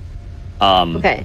So we have to Stop land block, on kind of. that little corner right there very specifically, and you just got to be really careful that you don't overshoot. There it is. Okay. And now we're gonna jump kick into the floor, and we're in. Hope the rest of the game loads. I would Is love loaded? it if the game, like, loaded. That'd be sick. Look, there are times when unloading is very helpful, but do we speak? My request has not been fulfilled. The game has a mind of its own. It's okay though. Like I know this game well enough to where I think I got this. What's supposed to be around right now? Like walls and stuff? Yeah, like floors and walls and Not objects just and endless stuff. void? Yeah, just What do you mean? Oh my gosh. this guy was climbing a ladder. You couldn't tell because it's not loaded, but he was climbing a ladder. We're gonna climb it as well because we need to go up here, up these stairs. Nice. And then Why wouldn't you? stuck. And then there's a ladder right here that you can't see, which leads to these controls. Which then we're gonna hop over a railing and come over here, and then yeah, that was that. Okay. Some of it's loaded. Take cover from the snipers and this little. This is our safe corner right now. Literally the same It's spot. loaded. It's safe. Let's just chill here for a sec. Everybody take a moment, breathe. We'll see if Visage wants to play a little nicer. Visage never does stuff like this. I've had stuff like this happen before in this game, but never like this. Like this is extreme. This is extreme. Oh. Never say never for Visage, because after today. Fair. Fair. My goodness. Oh yeah, this is lore dump time. Big old lore dump here. Don't really have to pay attention to it. It's one of those things where like F.E.A.R 2 is like, here's all this information that you can gather throughout the game, but if you missed all of that, then here's your lore dump. Gotcha. Just kind of explains like the creation of Alma and like why she was left in the chamber and yada yada. And... Gotcha. I suggest looking into playing the first game. If anyone here in chat is interested, like play the first game. It's actually really good. It's aged pretty well with its combat, and if you go out of your way to pay attention to the story, it's like actually quite good. Very well done. Okay, spooky QTE. And then we're gonna jump kick into this box. Very similar to the plane glide thing we did earlier. It only skips like maybe like 10 seconds. Very, very quick skip. Go up this elevator, and then we're gonna get to our last level of the game.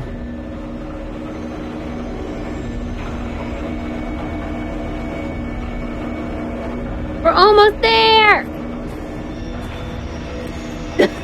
So We are. If we could do a prediction in this chat, I don't know if we have enough time to do a prediction for this, but I was going to say, the prediction would be, will the last level be loaded or not? Yeah, that's a good prediction.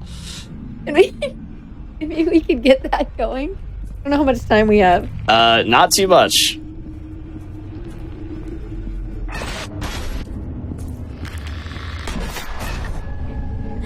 Take her back to the vault.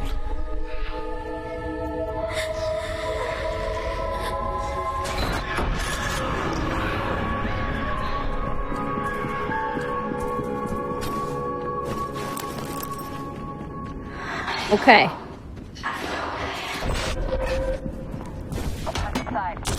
Looks like someone was here recently. I haven't seen anyone so far. Get your preds in. Stokes, we've got movement. Lots of movement. Oh, we do. We have it. We got As long as you can, but don't Predict. take any chances. If it gets too hot, I want you to get out of here. it. Leaving you, Lieutenant. You'll do as you're told. Bullshit. Okay. You can court martial. All right. We've got. We have level. We have level. We'll stay that way. I have a floor. I think if it breaks at any point, we give it to the I agree. yeses. It Oh no, we looks- give it to the no's. I mean, the last level being loaded. It looks good. There's only one last part that might not be loaded. I'm gonna do a really big skip here. This skips a few minutes right here. So what we're gonna do is specifically crouch, jump onto this, right? And now the only way to get up this wall is actually crouching again and spamming jump on the corner. That's going to allow us to kind of get up here. We're not supposed to be up here. There's two ways you can do the skip. You can either go up this ladder and go around and do like very risky wall stuff, or you can go over here, which is faster and a little bit easier. This is what it's supposed to look like.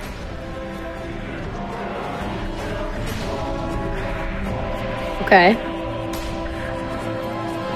I'm gonna make sure that we're not like in the floor, because that would be bad. Okay. Yep. Not in the floor. Good. Oh. You'll do as you're told. All right. If we come out of this alive. Somehow I was still on the floor. Gotcha. It's okay. It doesn't take too long to get back there.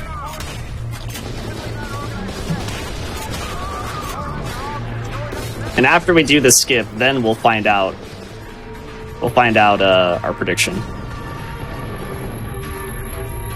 So what the skips essentially is like, you're supposed to get into this car here with the turret, and you're supposed to have like this big old like turret battle against like a bunch of these troops and whatnot, and the synthetic soldiers, and yeah, it's just supposed to be this big old battle, but we don't want to do any of that. We don't want to do any of that.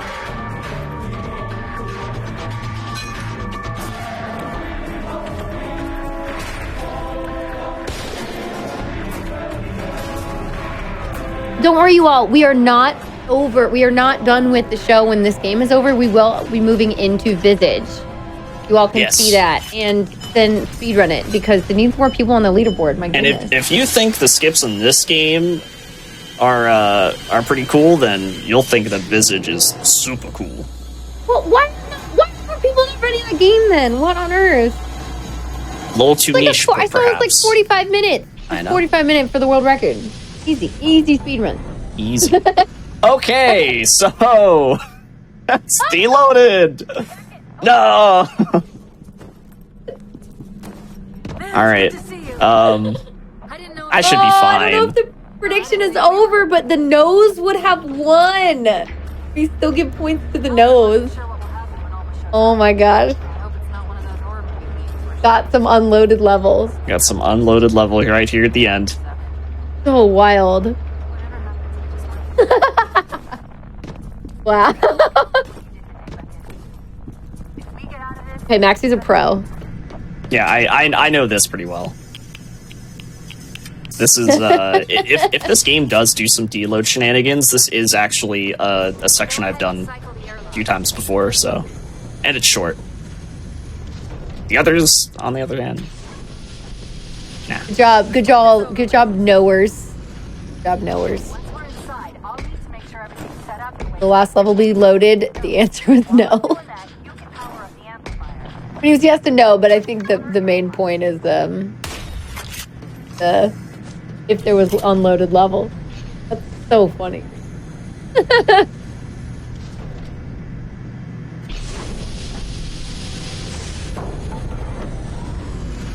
What a fucking day! She's talking about the game. All right, we're gonna do a little kick jump here. Really, just minor platforming skip. Doesn't even save much time at all. Like it's like maybe a few seconds, but I like doing it. It's fun. Okay. And as soon as we jump into the chamber, it's gonna be time on F.E.A.R 2 and time. Nice. You did it even with the game being Man, that was stressful. mega unusual. Yeah. We got it though. We did it. Man. That's exactly what I intended. We did it. We did it, everyone. Let's go. Oh. All right, I'm gonna set up Visage. I'm getting out of this game. This game's cursed right now. With that, we're gonna move into our other horror game of the evening, which is Visage, which we've been talking about some. Now let's tuck this one away. Seems like a really interesting speedrun. Not that we could see some of the last areas of it, but I loved the fact that you pushed through it, and like legitimately, I love that you could push through it and like found your way through. That was really impressive. Yeah, I'm glad I was able to do that. Yes, kudos to you on that. So, Maxie's gonna get Visage set up, so we'll take a quick break to allow time for that. And while we are taking a break, it's good to get up and walk around, stretch your legs. That's what I do every break, and it's so much better to just get up occasionally. Did you know that prize submissions are open for GDQ 2024? So if you're a crafter or you have like a unique gaming prize that you would want to submit, you can go to gamesdonequick.com for more info on that. So I get to be around the prizes when I, do all my little interviewee things at GDQ or GDQs in general. And the prizes are so cool. I always want to take them home and I can't. And I'm really sad about it. So, be one of those people who like puts in one of those really cool prizes. I want to see them. Anyway, go check that out. And we will be right back and then have some Visage. Time for Visage.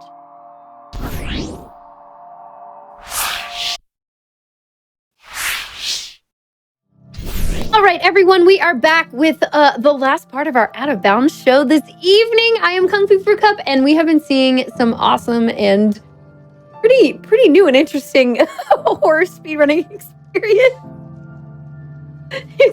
this evening. We've had Maxi Lobes on, who just showed off the glitches in F.E.A.R 2 and some game that just decided to unload itself partially for a while, which was fascinating. If you missed it, please go back. The show will be posted on YouTube within the next couple days. Like, go back and watch that. It's absolutely ridiculous.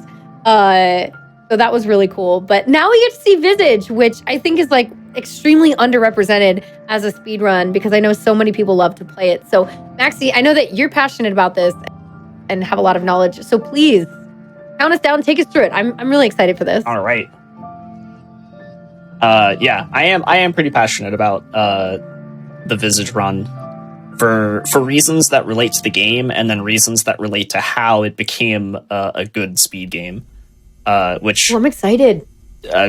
Coming back for the second shout out, Hippo. This is how I got to know Hippo and how his 3, 2, 1, go.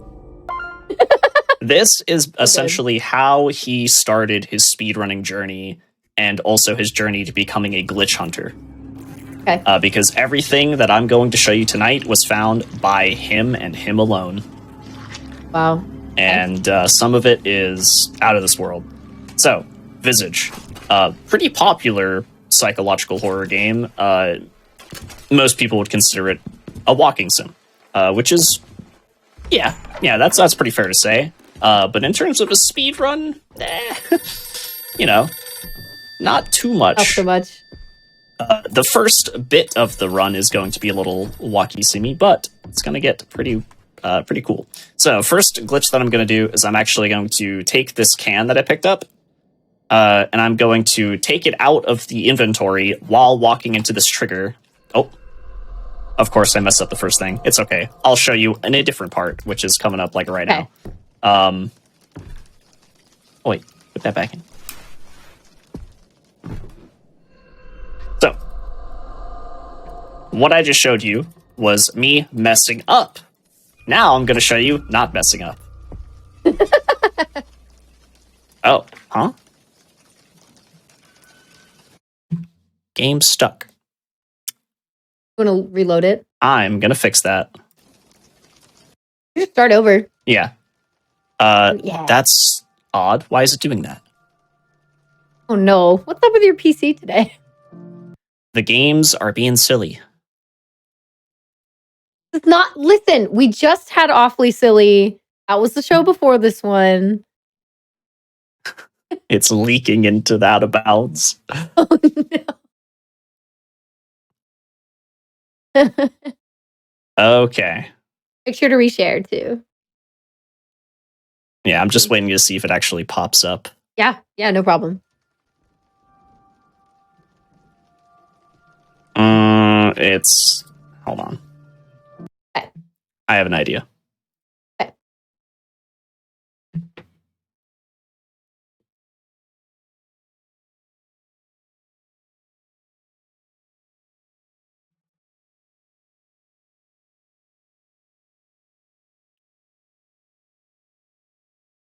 Thankfully, that freeze happened right at the start.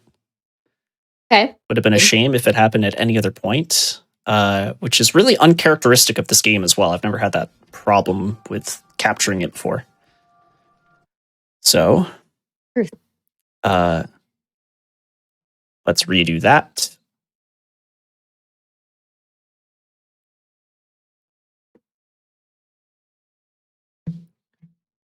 Redo this. Yep. And do that.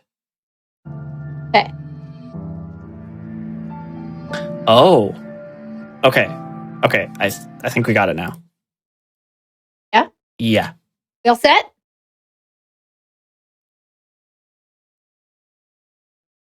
Okay. Ready, I believe. Cool. All right. Yay! Woo! Saved. Okay.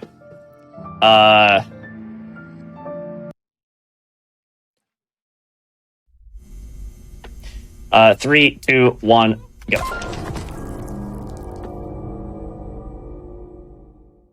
What was I saying before that happened? Oh yeah, okay. So, the first glitch in the run.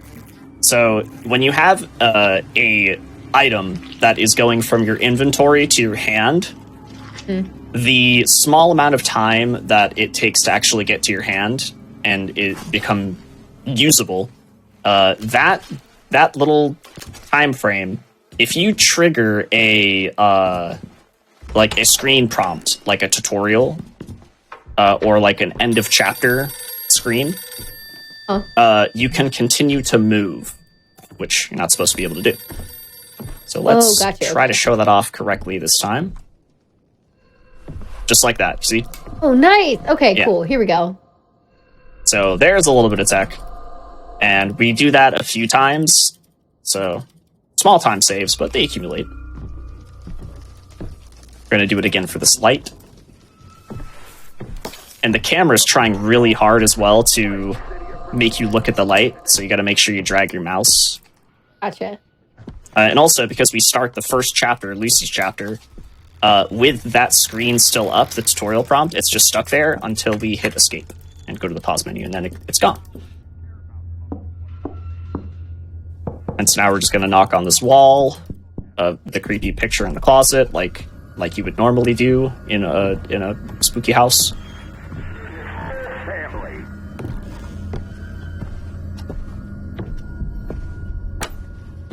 Trigger the TV, pick up the key, and unlock the door. So this game is divided by chapters, hence why the category that I'm showing off is called Chapters Percent. Right, okay. The full game, after the chapters are done, there is a I wouldn't call it Chapter 4, I would just call it the rest of figuring out the game.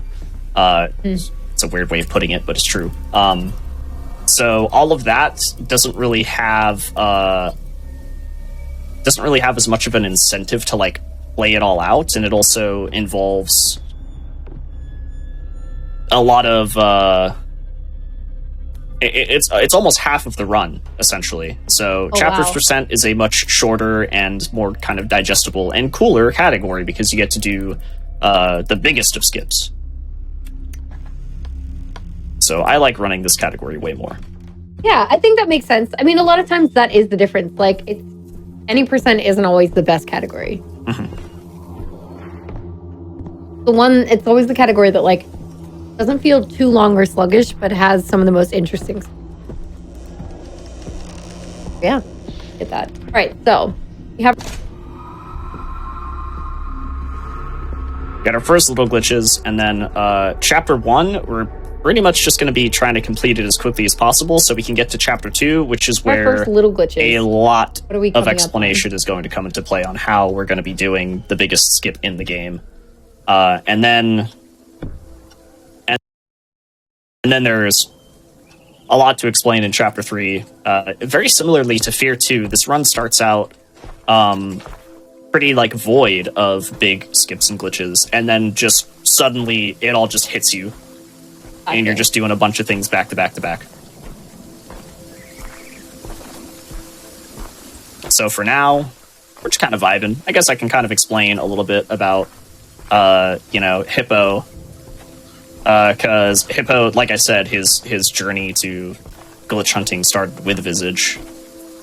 And a lot of like things that I'm going to show you in this game tonight kind of is most of like the big discoveries, but there's also a lot of other things that aren't possible anymore with like the full release of the game, because this did release in early access in 2018.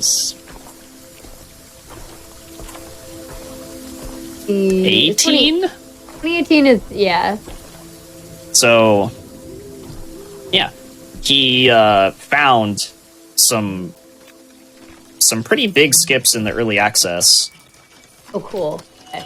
And some of that kind of carries over to full game, but yeah, the first time that he showed me any of that was mind-blowing and showed the potential that this game had as a speedrun. So big shout outs to Hippo, and shout outs to Lucy. That's Lucy. Oh, Lucy. TV's talking to her. Radio wants to be her friend. That doesn't look like a friend. Oh. They're smiling. They're smiling. Okay, Happy. I have to do this because anyone here who like watches me regularly knows that I like to stand up and. It's me, Lucy and I. We have a lot in common. Wait, hang on. Now I can see it on the delay. She's got her arms out. She's all upset. I would be upset too, Lucy. I'm sorry. Very good impression. Oh right, this beer can. For some strange reason, you can like make these stuffed animals jiggle. Weird. Oh, so you're just kind of waiting right now. Yeah, I'm just waiting at the moment. Have fun. It's a good time to just mess around. Yeah. Okay. Any come other on. predictions you'd like to put in chat? Other predictions. Just something fun. Oh, there we go.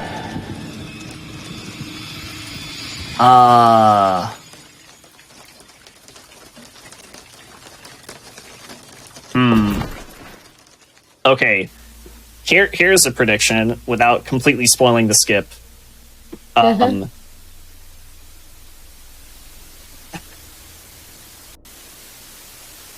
Am I going to take the rocket chair to outer space? What?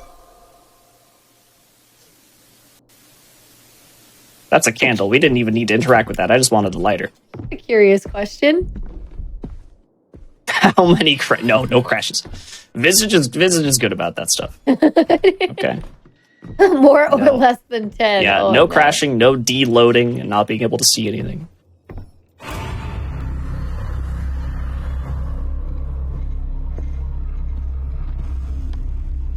Really excited to get into like the whole heart of the. I know that sounds like a weird prediction, but Yeah. you'll see. So something to point out is that this game has a sanity like effect, like a sanity meter, kind of like Amnesia. Things will happen. Most of those things are not going to happen. The only time that could possibly take into effect in the run is Chapter 2, and if it happens, well, it might be a little scary, but I'll be fine. Okay. This is one of the things where you have to have light around you, right? For this game, if you don't have light, you have. If you don't have light, you're in for a bad time. Yeah. Okay. Right now, I'm looking for a key, and this key is a random spawned key. At RNG right now. So we are getting some pretty bad luck, but that's okay. There it is.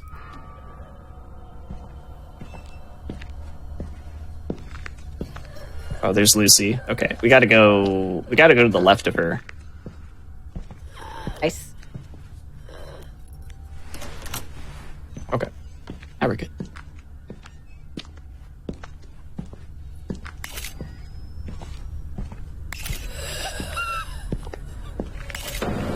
She looks kind of funny floating toward. Look at her go! Oh. Come. Look at her go! So we'll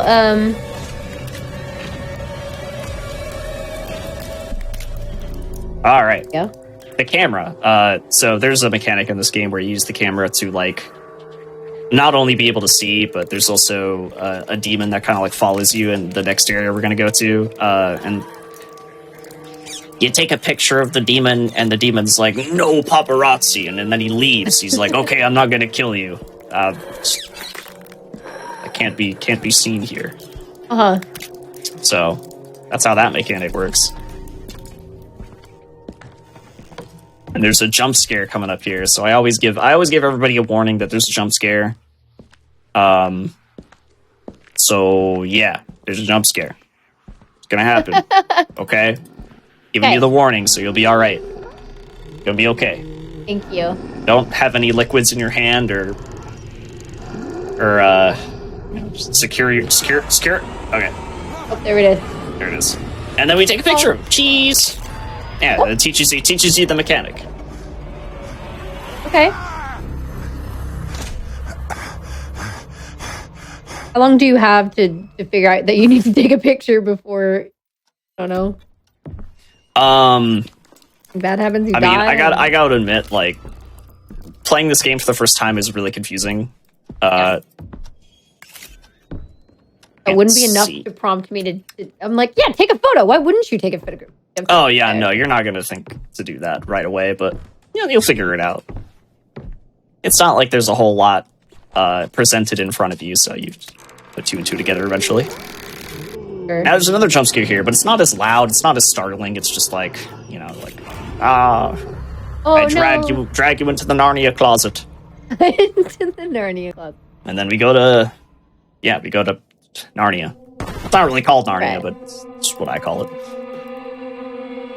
Now we have our first very unintended kind of thing in chapter 1. Ooh, okay. Hippo found that you can actually interact with certain objects through walls.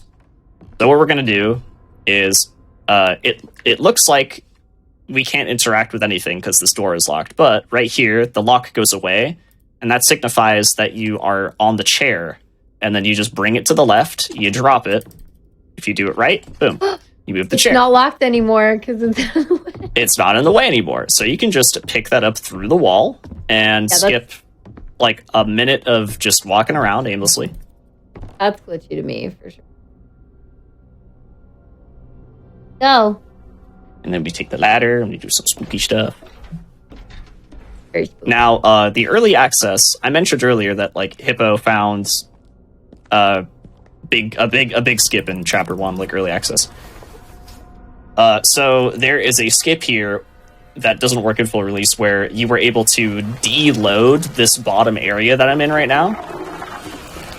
And if you deload that bottom area and then reload it, it makes it so that the upstairs deloads. And this is like a very complicated thing. I can't even explain fully how to do it. But you actually go into like your task manager, into your affinity settings for the Visage.exe, and you set it so that you lower it so the game loads slower. It's you actually like pay to lose. Oh, what? In that skip, and you deload the bottom, you deload the top, and then the game, you can like make a save during that, and then when you load it, it doesn't understand anymore what it needs to be loading and where you are on the map, so you can you won't be touching the floor, you'll be floating, and so you can tap W, which is forward, and you can just very slowly glide. And because the whole entire top is deloaded, you can glide to the very end of this maze. Oh, interesting. So, super complex. That was the first time where I was like, okay, Hippo, you're a genius. You're a mad scientist in the lab right now. Like, this is something else. Like, I've never seen something like that in a game. So this game has some very unique things going on. Cool. So it seems like it kind of picks up after chapter 1. Not only, I mean, because again, if it feels like a walking sim for the most part, like adding cool skips is going to make a lot of shorter. Like we're already, about 14 minutes in. Mm-hmm. So the fact that we're still kind of this early on in the game tells me that we're going to see some big stuff to save us time. Yeah. It's really cool. And this game, like, casually, I've seen people take maybe 8 hours just to complete one chapter. Casual. Oh, one chapter? There's 3 chapters. Yeah, because this game does not hold your hand. This game is very brutal. Wow. It will not give you hints. You will be just roaming around the house aimlessly. Yeah, I remember watching people have it, like, definitely struggling to an extent with it. Yeah, so yeah, there's sometimes this can definitely get people, but we're just going to complete all 3 chapters really quickly. Really, really quickly. Really quick. like moving chairs through walls. Are we the ghost? That is a very meta question you just asked regarding the story of this game. That was like I like kind of whoa. like yeah. Are we though? Like Kind of. yeah. I remember this part. Like what you just said really checks out. Oh. Reminder: if you're cold, they're cold. Let them in. Okay. I believe you. Whatever that means. You just have to stand there. Yeah, this is just one of many dumb jokes I have with this game. Look like they're shivering. Yeah, he's cold out there. All right, so we don't need this camera anymore. I'm gonna stuff it in here. Nice.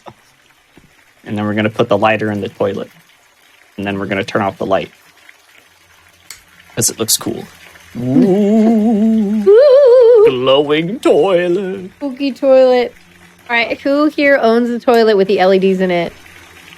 Whoa, Be afraid. that's afraid. a thing. Oh yeah. I don't own that. I'm not. I can't say that I'm one of those people. That sounds But, cool like, though. But it is a thing.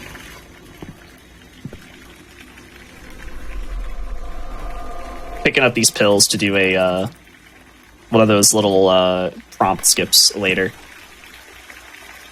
But we're just gonna put that away for now.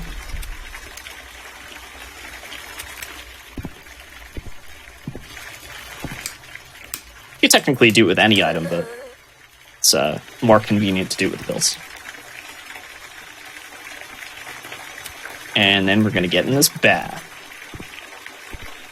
Definitely not the time for Dwayne to be bathing, but here we are.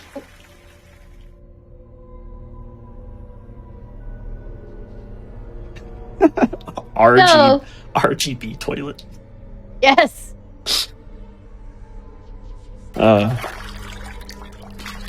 There is a little small optimization in this area. There are like events that are supposed to happen, and you're supposed to like listen and watch them, and Okay. they're shown to you with like a light that shines down on them. But fun fact, Hippo found out that all of them are just loaded in. Oh. All you have to do is just get near them, and then they trigger. So You can just move on, basically. yeah, you can just you can just trigger them all and then finish this area like way faster than usual, which is funny because it's not really like a skip, but it saves a lot of time. A lot of time. Yeah. People would typically think they need to be there and see it, or Sit there and kind of listen to what's going on, get the full in-depth story stuff. Lucy! Supper's ready! Come on up! Lucy? Why would she... So there's some like visual She loves triggers for me. this. What we're gonna do is we're gonna go to the right of the birdcage. We're gonna kind of walk diagonally, still to face it, and then or you're just- gonna hit like a invisible wall, and that's that next part that's triggered. And then we're Okay. gonna keep going, kind of down and right, walking backwards. But who the hell prescribes syringes for a child? Couldn't they just give us pills like... I don't want their help. And then boom, Oh, nice. there's another trigger behind us. That thrust needles up their... So like you have dialogue all happening at the same Overlapping. time. That's not Yeah. supposed to happen. Yeah. So that's pretty funny. They're just trying to help. Okay. It's not their fault. And then you can't trigger this last thing, Sought their help. She but had problems. yeah, you can do all the others, and Go for fuck's sake. saves a lot of time because you don't just have to like listen the whole time. Awesome. Here we are. The marinara. And bathtub again. Yeah. Yay. Very soupy pasta here. Can't even see the shells at the bottom. Ugh. Sound. Yeah, that's not how pasta's supposed to sound. Yes, chat. Be a gamer in every room. GBs everywhere. That needs to be in quotes. That's just like a good quote. That's just something you would just see randomly. Just be a gamer in every room. There you go. You can start a company that just sells RGBs for everything, and that is your tagline. It's your big selling point. Go, buddy. That's what happens if you hold your breath under the tub for too long. Yeah, don't do that. Yeah. Don't do that. Be a gamer in the bathroom. Not enough RGBs. Oh. All right, so this is kind of like the cutscene that signifies the end of chapter 1. Right. We're gonna see just a jaw-dropping turn of events here, and then we're gonna start chapter 2, and then we're really gonna get into some cool stuff in chapter 2. Excited. I know we just got like a piece of a few things in this chapter. This is almost half the run. Yeah, chapter 1. Wow. Chapter 1, you can't really skip a whole lot, so you just kind of do it as is with those like minor things I showed you, like the chair, the little prompt skips and stuff like that. Oh, yeah, just Lucy is just like, wow, this run's cool. Wow. Oh no. Just yeah, there's okay. The whole jaw dropping thing is another dumb joke. I tell a lot. Oh man. Oh my goodness. We're just gonna pick that up. Save that for later. And we're gonna start chapter 2. Now, there's always an end of chapter prompt, but because we're picking up this key and starting chapter 2 so quickly, it doesn't have time to do the chapter prompt. The end of chapter prompt, so it's going to give us the end of chapter prompt at the end of chapter 2, and you'll see that. Okay. You'll see that later, but just one of those things that the developers did not expect you to do, just like start up a chapter instantly. Nice.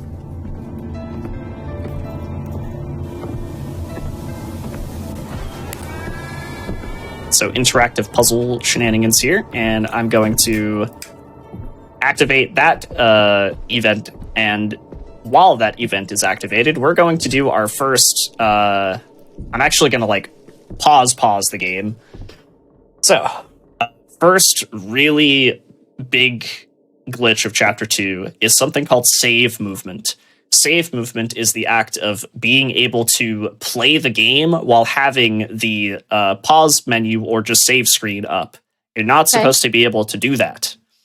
And because you're not supposed to be able to do that, there are some really game-breaking things that will occur if you do certain things while that save screen is up. So the way that you do that is you sit in this chair in the office, and you pause, you go to the save game screen, and then you get up, you go to your inventory, and now you can freely move about and play the game. Okay. So the reason why we do that there is because we're waiting for this autosave to happen. Okay. It's just the best time to activate it. Just a little time save. So now we're going to have to play a little bit of this chapter with this save screen up, which is going to look a little weird. Right. It's going to look a little weird, but don't worry. It's not going to be up. It's not going to be up for too long. So timing it, what was the exact timing for that? Ooh. Those who might be interested. Wait, what? What was the question? I sneezed, and I just... Oh.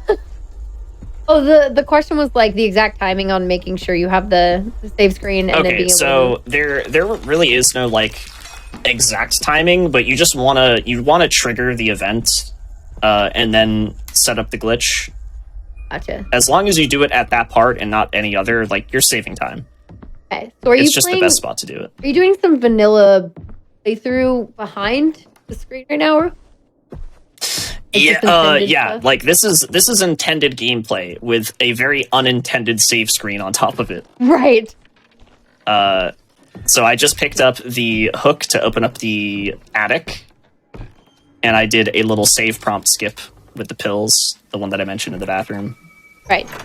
We're gonna open up this this haddock fish, and we're going to proceed into the master bedroom, which is kind of transformed. This is Dolores' chapter, so we're going to enter her version of the master bedroom, and this is where the save screen is going to come into play.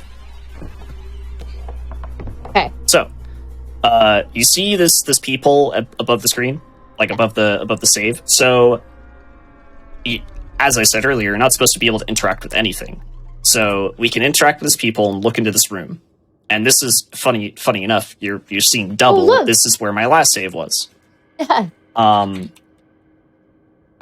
not going to save over that. We're going to save over the flashbang. Okay. So wow. We're going to save the game. And then we're going to get out of the pause menu and we're going to load that exact save. And what this does is this now puts the way that the game loads from this point on into a very weird state. Like I don't know really how to explain it. It'll come into play later, okay? Just trust me. You'll Okay. you'll see it all come together. So now there it is. Now the save screen is there. We can play as you would, normally. Huh?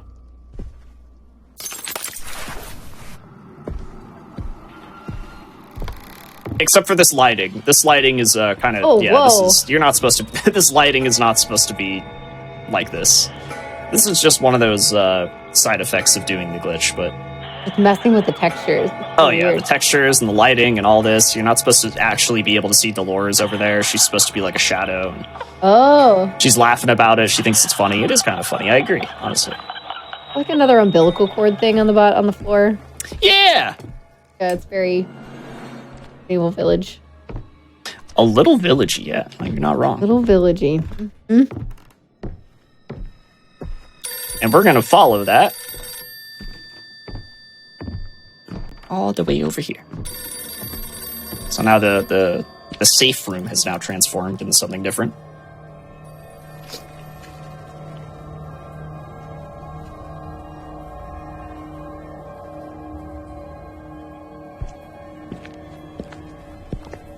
We're gonna go do a little visual puzzle with a bunch of mirrors.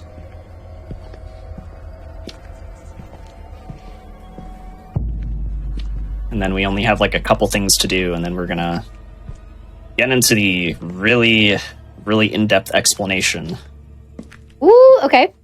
Good. Excited. Oh, did I pass her? Where is she? Dolores. Don't be shy. There you are. So, Just go. It's basically the whole point of this puzzle is to just find Dolores in the mirror. You find her 3 times, and then the 4th time she disappears, and then like this scary jump scare happens. So again, jump scare warning. It's not even like I'm not even going to be looking at the jump scare, but it's kind of loud. So okay. So auditory. yeah, very auditory for sure. Yes. Some people jump more toward. And there she is. I'm going to turn around. She's going to disappear, and then loud noises right now. Okay. No. It's not too loud. All right, everybody. While I'm falling into the abyss here, I am going to go ahead and turn my affinity of this game to 4 CPUs because I need my game to load slowly now. Oh, what? Yes, so I have now manually set my affinity to 4. And that's going to come into play very soon. I'm gonna say this would be an interesting way to find a glitch. Okay. Mm-hmm. So this goes back to the explanation of that early access chapter 1 skip that I was talking about, how Hippo was able to find ways of deloading and reloading areas via Task Manager and setting the affinity differently. Oh, right. So that the game loads slower. Right. So, he fiddled with that in certain areas, and this is one of them, and it just so happens to lead to the biggest skip in the game. Cool. Okay. So we hear the car alarm going off. Pick up a key. So he left it in his jeans. Put it in the washer. Everybody does it, you know. Classic. Right. Pick up the sledgehammer. All the time. I'm sorry, I don't have time to turn off the car alarm. Okay. So in What chapter can we 2, there's a gimmick. You pick up the sledgehammer that's broken through your car windshield, and you use that sledgehammer to break mirrors, and those mirrors, inside of those mirrors are like rooms that are completely new. There's so many puzzles in chapter 2. Like, there's like 7 mirrors, I think, that you break, and you have to like do puzzles in all of them. Some of those puzzles lead to items that you need to solve other puzzles, and it's a long chapter. It's a very, very long chapter. Anybody who's actually played this game casually here can attest to chapter 2 being probably the one that took them the longest to complete. Gotcha. But not for the speedrun. But not this time. Nah, that's okay, cool. Cool little windy hallway here. Nice. I'm feeling giving Forest Temple. Oh, Yeah. I can see that. yeah. Just scarier. I don't know. Forest Temple was No, you're not wrong. as a kid, I was uncomfortable. Yeah, no, you're not wrong. Some of those temples were a little nightmare fuel. Yes, agree. Okay. All right, so my affinity is set low, and we are headed towards 2 loading triggers that are set right next to each other at the bottom of the staircase right here and on the middle of the staircase right here. So now I gotta like pause because this gets technical. So the loading trigger on the middle of the staircase is specifically set so that it loads the outside area that you get through when you break the mirror at the top of the staircase. Okay. That outside area is crucial to completing chapter 2 because it contains a toy thing that you set. What are those things at like the top of cribs that you set like the little toys and the baby looks at them and then he spins in a circle? It's called a mobile. Like a little Okay, mobile. so yeah, you need toys for that, and that's like how you beat chapter 2. Is you like collect all the toys, you set it, you get a key, and then you complete the chapter. So we haven't collected any of those, right? The objects for the mobile. Mm-hmm. Haven't collected any of them, and the trigger at the bottom of the staircase is to load the rest of the house that deloads when you load the outside area. Oh, okay. So, effectively, what you're doing is you're causing your game to load slower by setting the affinity lower, unless your PC just isn't, like, super up-to-date, then you actually might be able to do it without doing that. But my PC is a little up-to-date, so I have to set the affinity lower so that I can have both of these loading triggers happen like in one another.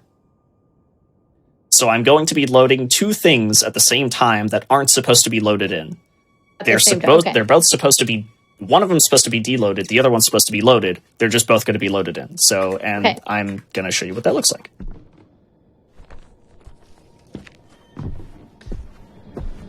So I believe that was successful. And one way that you can tell right away that you've done it is you see this. Huh? Yeah. Oh, yeah. That's not supposed to be there. Room. So the outside right now looks, like what it's supposed to look like, except for this peculiar little room.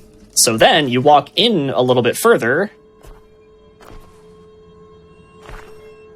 and suddenly... Oh, we're in the house. Suddenly, you have a slide and little horsies. And the outside and plants just all up in the living room. And some ceilings and not ceilings. Okay. So, yeah. Sure. This is interesting. This is cool. So we're going to deload that, and then we're going to reload this, and bam. We're at the front door. The main hallway, right? Huh? But, obviously with some extra decorations.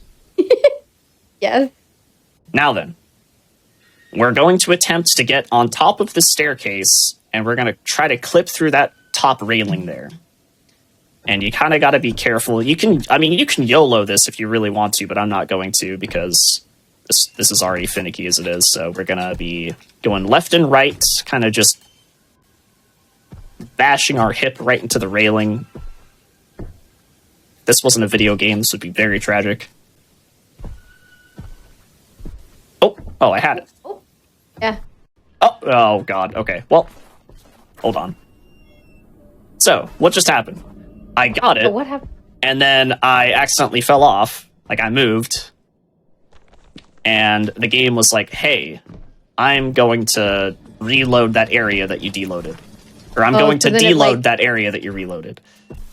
So it kind of put you in the wrong... Back in the intended area, I guess. Yeah, the staircase won't respawn. Okay. Won't come back. And we need that staircase. Well, it's good that you're able to like go back and just double load everything, I guess. Yeah, it's not too bad. Looks like you're okay, there we go. A hammer on the side. Okay, cool. So, this, I might get shot back onto the first floor, but maybe not. We'll see. We're going to crouch clip. We're just going to mash crouch. And hopefully the game will spit us out on the other side. Yep, just like that. Nice. Okay. So, remember that save that I made earlier while looking through the peephole during the save movement glitch? Yeah. Well, that peephole is looking into a room that is supposed to give you a hint as to what you do when you solve another puzzle. Huh. But funny enough, that same exact room has two versions.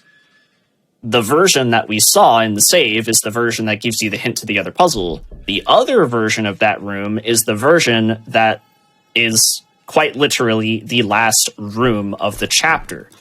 So we're going to walk into this wall, it's going to deload, and just like that, here is that exact room. And you would think, oh, can you even do anything here? Well, yes? This peephole interaction is still here. Oh right? My gosh. So yeah. Oh, I need to interact with this one first. What? Gotta kind of just be careful that we don't fall off. There it is. I'll pop up for a second. Okay, so, nice. the first peephole, now the game is like, oh, you're in the final room of the chapter. You've looked through this first peephole. Being weird. Cool, alright. That triggers a flag in the game's, code to just allow you to look through the other peephole now. And... there. Oh. And just like that, you have completed Chapter 2 of Visage. What? Wait. Yeah. What? This is it. We didn't collect a single mobile toy. We didn't do a single puzzle. So the reason why you needed to double load both areas at the same time was to get up high enough to get on the wall. Yep, you have to get on the wall to be able to interact with this room, and the only time that this room is loaded in is if you have the house loaded in as well. So all of this, it just culminates into this huge skip. I don't remember how much time this actually saves, but it's like probably 15 minutes. Wow. It's like 15-ish minutes, and now we're inside of the house again. It just loads back in. It just loads everything back in because it's like, oh, you're done with the chapter, and now you're in the floor. I was like, well, we're not quite in. Which is really funny because when you interact with the end of chapter item, the progress room item, and bam. We're good. And now it just deloads all of that, and you're out of bounds. You're actually outside. Funny enough, this is the front door. We're literally outside. We've actually escaped. Oh. We have escaped the Visage household. It's done. We've basically kind of won already. Yeah, we've basically won. We could just go to, you know, our local grocery store and get a snack after all that hard work. But yeah, no, we're not doing that. We have more stuff to do. So fortunately, the game does load back in when you walk into this hallway. You just have to walk into it slowly. And that will allow us to start Chapter 3 right away. We're going to drop the sledgehammer because we don't need it anymore, and we're going to go activate the save movement glitch again. Oh, nice. Okay, yeah. Oh. Earlier. There we go. Oh. Yep, we're going to activate the save movement glitch, and we are going to... we're going to keep that up throughout the beginning of Chapter 3, which is like a series of flashbacks kind of showing you how long ago Rakan lived here. That's what Chapter 3 is. Chapter 1, Lucy. Chapter 2, Dolores. Chapter 3, Rakan. So we're going to kind of learn about him, but not really, because we have a big old save thing. But yeah, there's obviously a lot that goes into finding something like Chapter 2 skip. I have to imagine what's happening. It's gone through a lot of variations, too. At first, we used to... For any percent, because we actually have to pick up a certain item by doing one of the puzzles through, like, the mirrors, which is the crowbar. We have to do that in order to complete the post-chapters part of the game. Like, post-chapter 3. So, in any percent, that skip is done a little bit differently, and there's some other cool things that happen. So it's gone through like a couple of different versions, and that one specifically was found like probably 4 or 5 months ago. Hippo found that specifically for this category. Ooh. It made not only this category way quicker, but you also get to like skip a bunch of like weird dark subject matter that just no one wants to see that. Sure. You want to go fast. So yeah, really big props to Hippo for finding something not only so complicated but also extremely beneficial. Oh, it better not be what I think it is. Now we've set up for Chapter 3, which yet again Hippo has found everything in Chapter 3. He's found everything in this game, except for one certain thing that I will be showing, which was found by Dr. William. I just call it Doc Clip. Nice. Okay, cool. I mean, so yeah, props to Hippo for the things that we're seeing tonight then. Yeah, absolutely. Hippo is 100% to thank for not only F.E.A.R 2 being as cool of a speedrun as it is, but also Visage. Super cool. I love that. Yeah, very impressive glitch hunter. Mm-hmm.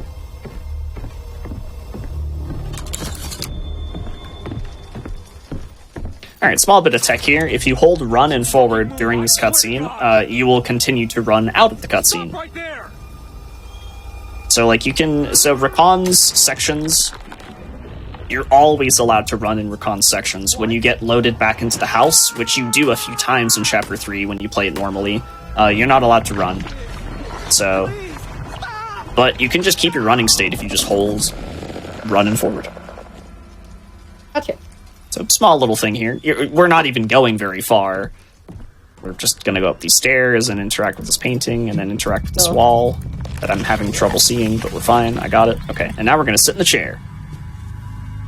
Now, remember how... Oh, what? Oh, sorry, I just said back in the chair again. You're good. Oh, yeah. So, remember how that save earlier was basically just flashbang? It was literally just white. That's what we're going to be doing right now. Rakan's going to bust through that wall, and we're going to save the game when the screen is completely white. Okay.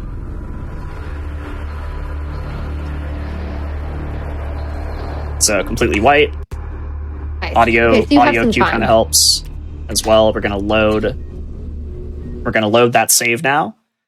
And you have to do this somewhat quickly, because if you're not quick enough, the game will not allow you to save. Yeah, it will not allow you to load that save. Oh, okay. But we're loading the save that you just made. Yep, we're loading the save that I just made, and that actually skips an entire cutscene that you're supposed to watch at the beginning of Chapter 3, which is a pretty big time save. And look, now we're just floating in this room. And there's a door here. I don't even know what this door is really there for.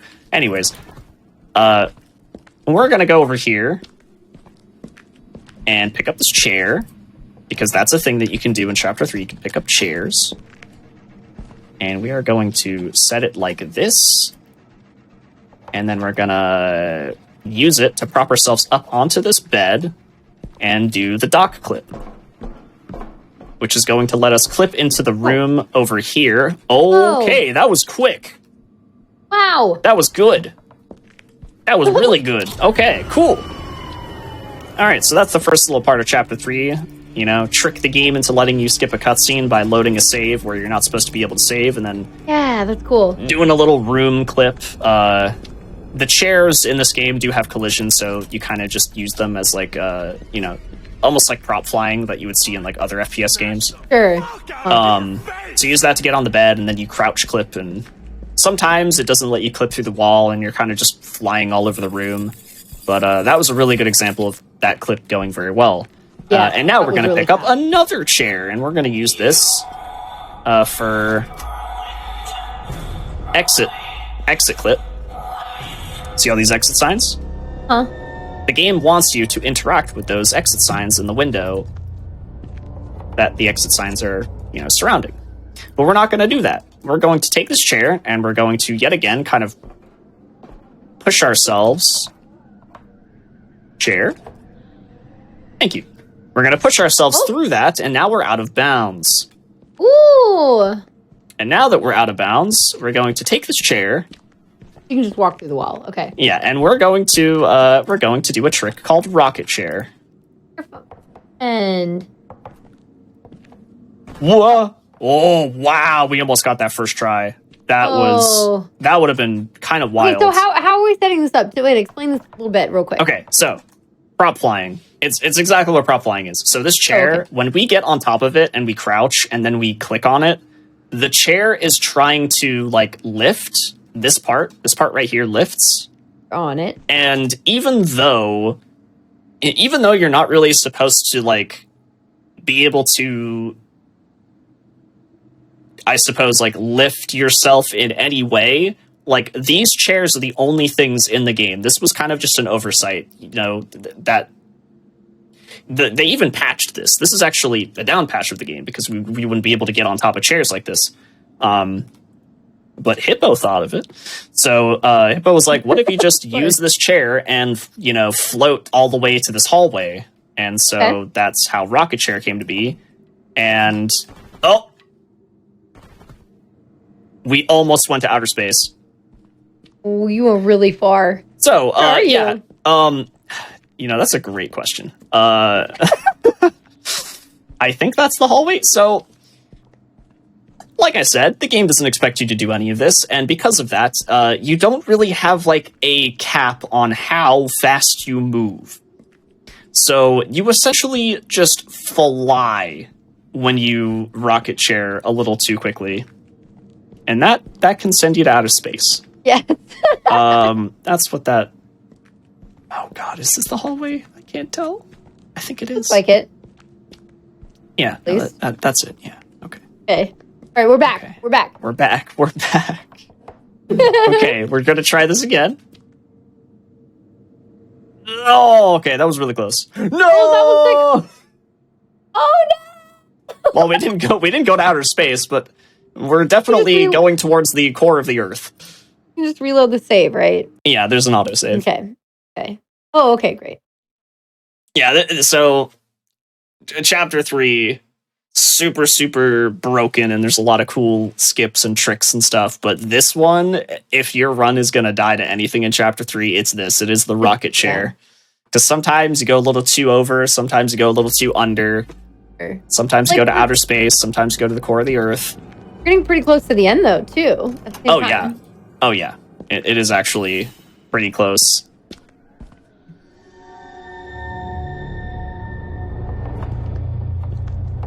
Okay, we gotta do window clip again.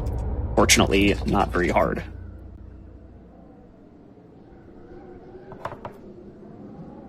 Cool. Alright.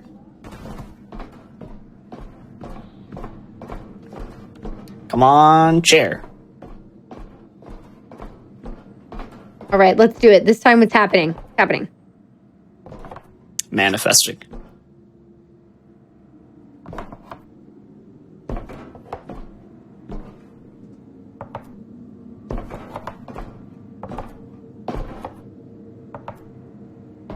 Oh, come on.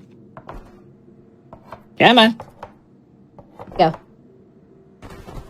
Come on. Oh, you see, we got a little bit of a lift off there. It just kind of chilled out. Oh, there it is. There it is. I told you we'd Fufu get calling it. Good job. I mean, I didn't do anything. Manifesting. So that right there, that trigger that I just hit, that's the loading trigger for the rest of the for the ward over here. Okay. So we just skipped a lot. We just skipped a lot of chapter 3. Nice.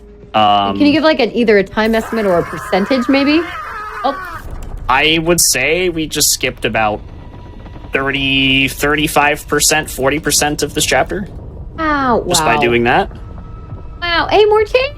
And more chairs, which you can probably guess. We're going to be using that for another skip. We love chairs. We love chairs in Visage. I wish that these chairs were available sooner. In like chapter You know? 1. It Yeah. makes some cool stuff Yeah. possible probably in chapter 1. Really. But yeah, we're going to open up this door, get our flashlight. It's funny, the game, in chapter 3, you have your flashlight, right? And then the game takes it away, but because you've done the skip, you just get it right back. Oh, that's nice. So it's kind of funny that works out like that. So there is a room in this part of the ward called it's just the power room, and it powers the ward, but it's locked. And in order to get the key to unlock it, you have to do a bunch of stuff.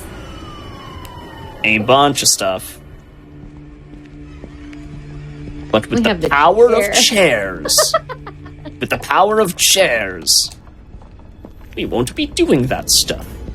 But first, we gotta get the switch for the power. That's also something that's missing. We're not just missing the key; we're missing the switch.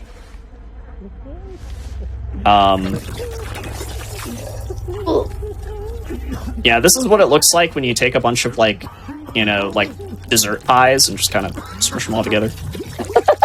Sorry. Definitely. That's what it looks like.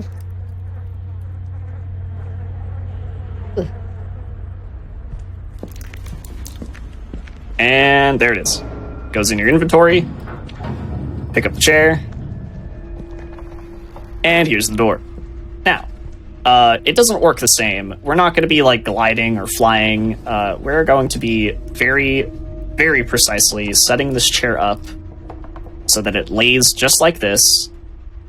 Like slightly at an angle. Yep, slightly at an angle, and we're going to push it towards this door.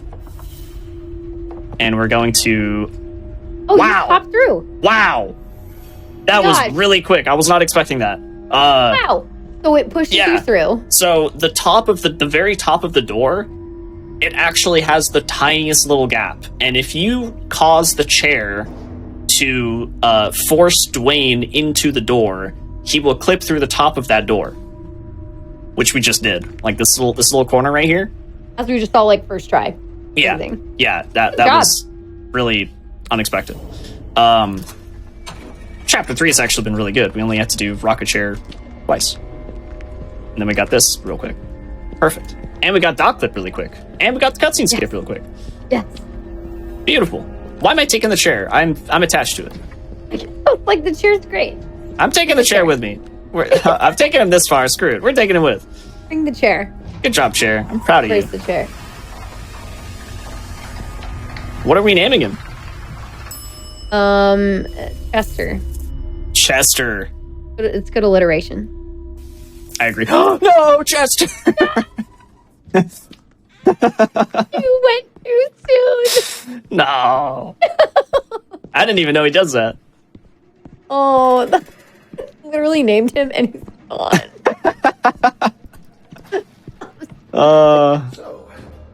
Okay, what else do we have? So by doing all of those skips back to back to back to back, we play maybe about 15% of the chapter. Okay. That's it. Like we're pretty much done. We're coming up to the final part. I'll give you a heads up on time. Okay. Oh. So yeah, chapter 1, you kind of just do little things. Huh. And then chapter 2, you basically, chapter 2 and 3, you pretty much skip the entire thing. Right. There's so much of it already. And there's like so much that goes into not only performing some of these skips, but also finding them. So yeah, just huge shout out to Hippo for making this run super fun. And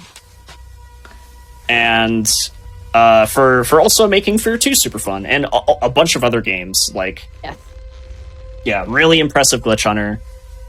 For a bunch of games that I run, he's just been super cool and supportive, and like whenever I pick up a new game, he's like, all right, I'm gonna look into this one.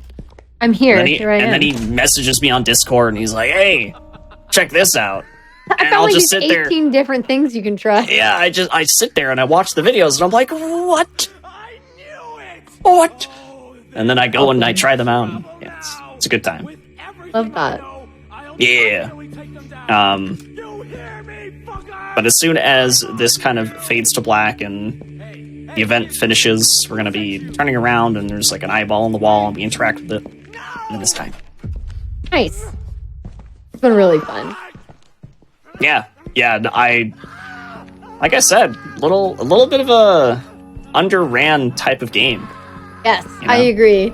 Also, just overall, like in the showcases today, it's just been wild stuff. Whether it's nailing some tricks really well, like first tries that are tough, or having, you know, dare I mention again, the game partially unloading. Yep.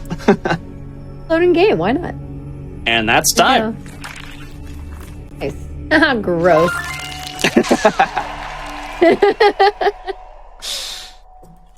Yep, and that is Visage. I have a little Easter egg I could show off too, real quick. Yeah, let's do it, real quick. Something else fun to end on that's not an eyeball. Exactly. That's what I was thinking. I was like, you have a chair? Is there a chair in it? I got no chair, but it's definitely a treat. Okay. So we're gonna pick up that key. That key spawns after chapter 1. This is an Easter egg that's been in the game since early access. And thankfully, when you do chapters %, it stays there in the sync, so you can actually go watch it. If you do any %, it actually despawns. I don't know exactly why, but yeah, you can take that key and open up that safe and pick up another key. And we have this new door. This new door numbers, specifically room number 302. Oh. And would you look at that? It's a Silent Hill 4 The Room reference. It's room 302. Oh, that's cool. It's actually like almost exactly what it looks like. It's pretty spot on.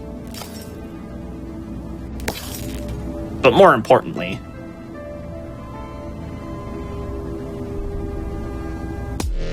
oh my god. Almost kind of scared me a little bit. Oh no. you see everybody, Lucy's fine. She's having a great time. Closest you get to like dog ending. Yeah. Awesome. All right. That's Visage.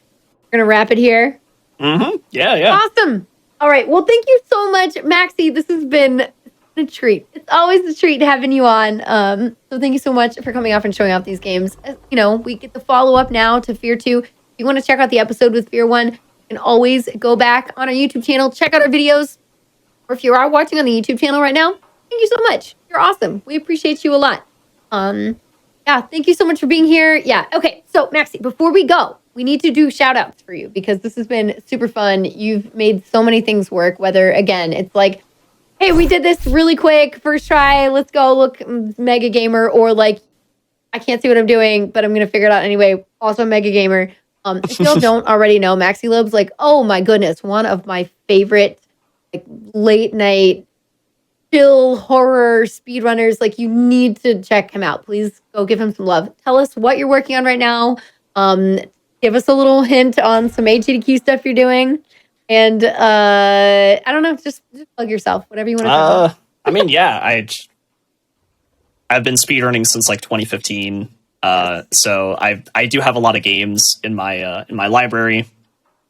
So if you are curious to see some definitely like underran titles, I run a lot of those. Really quite underrated sometimes, quite underrated speedruns. I do a lot of cool stuff on my channel. So you can follow me here on Twitch. My favorites? My favorites are probably like F.E.A.R 1, Devil May Cry, Visage, Shenmue, Lord of the Rings, Return of the King, recently Granny, the anthology, which I will be running at GDQ Tuesday, the 16th. It'll be at 8 p.m. Pacific, 11 p.m. Eastern, 4 a.m. GMT. So I'm super stoked to be running that. That's going to be super, super fun. Yeah, I do cool stuff on my YouTube too, like challenge runs and speedrun documentaries, which, I'll be doing an extensive video on Hippo in the future. Oh, nice. That's awesome. Cool. I love it. Okay, please, there you go. You have the information there. Go follow Maxi, check out his videos, say hi in his stream, and cheer him on during his Granny anthology runs. During GDQ, I will be there. I will definitely be there. But yeah, thank you all so much for joining us. And this has been so much fun. So this is actually our last show of the year because the next episode will be on Christmas and I will be not here. So I hope you all have a wonderful rest of your year. I will see you early in 2024. Some more Out of Bounds. It's going to be fun, always with more glitch showcasey things. I have some fun ideas coming up for this winter. So thank you everybody for joining us. Again, go follow Maxi, please.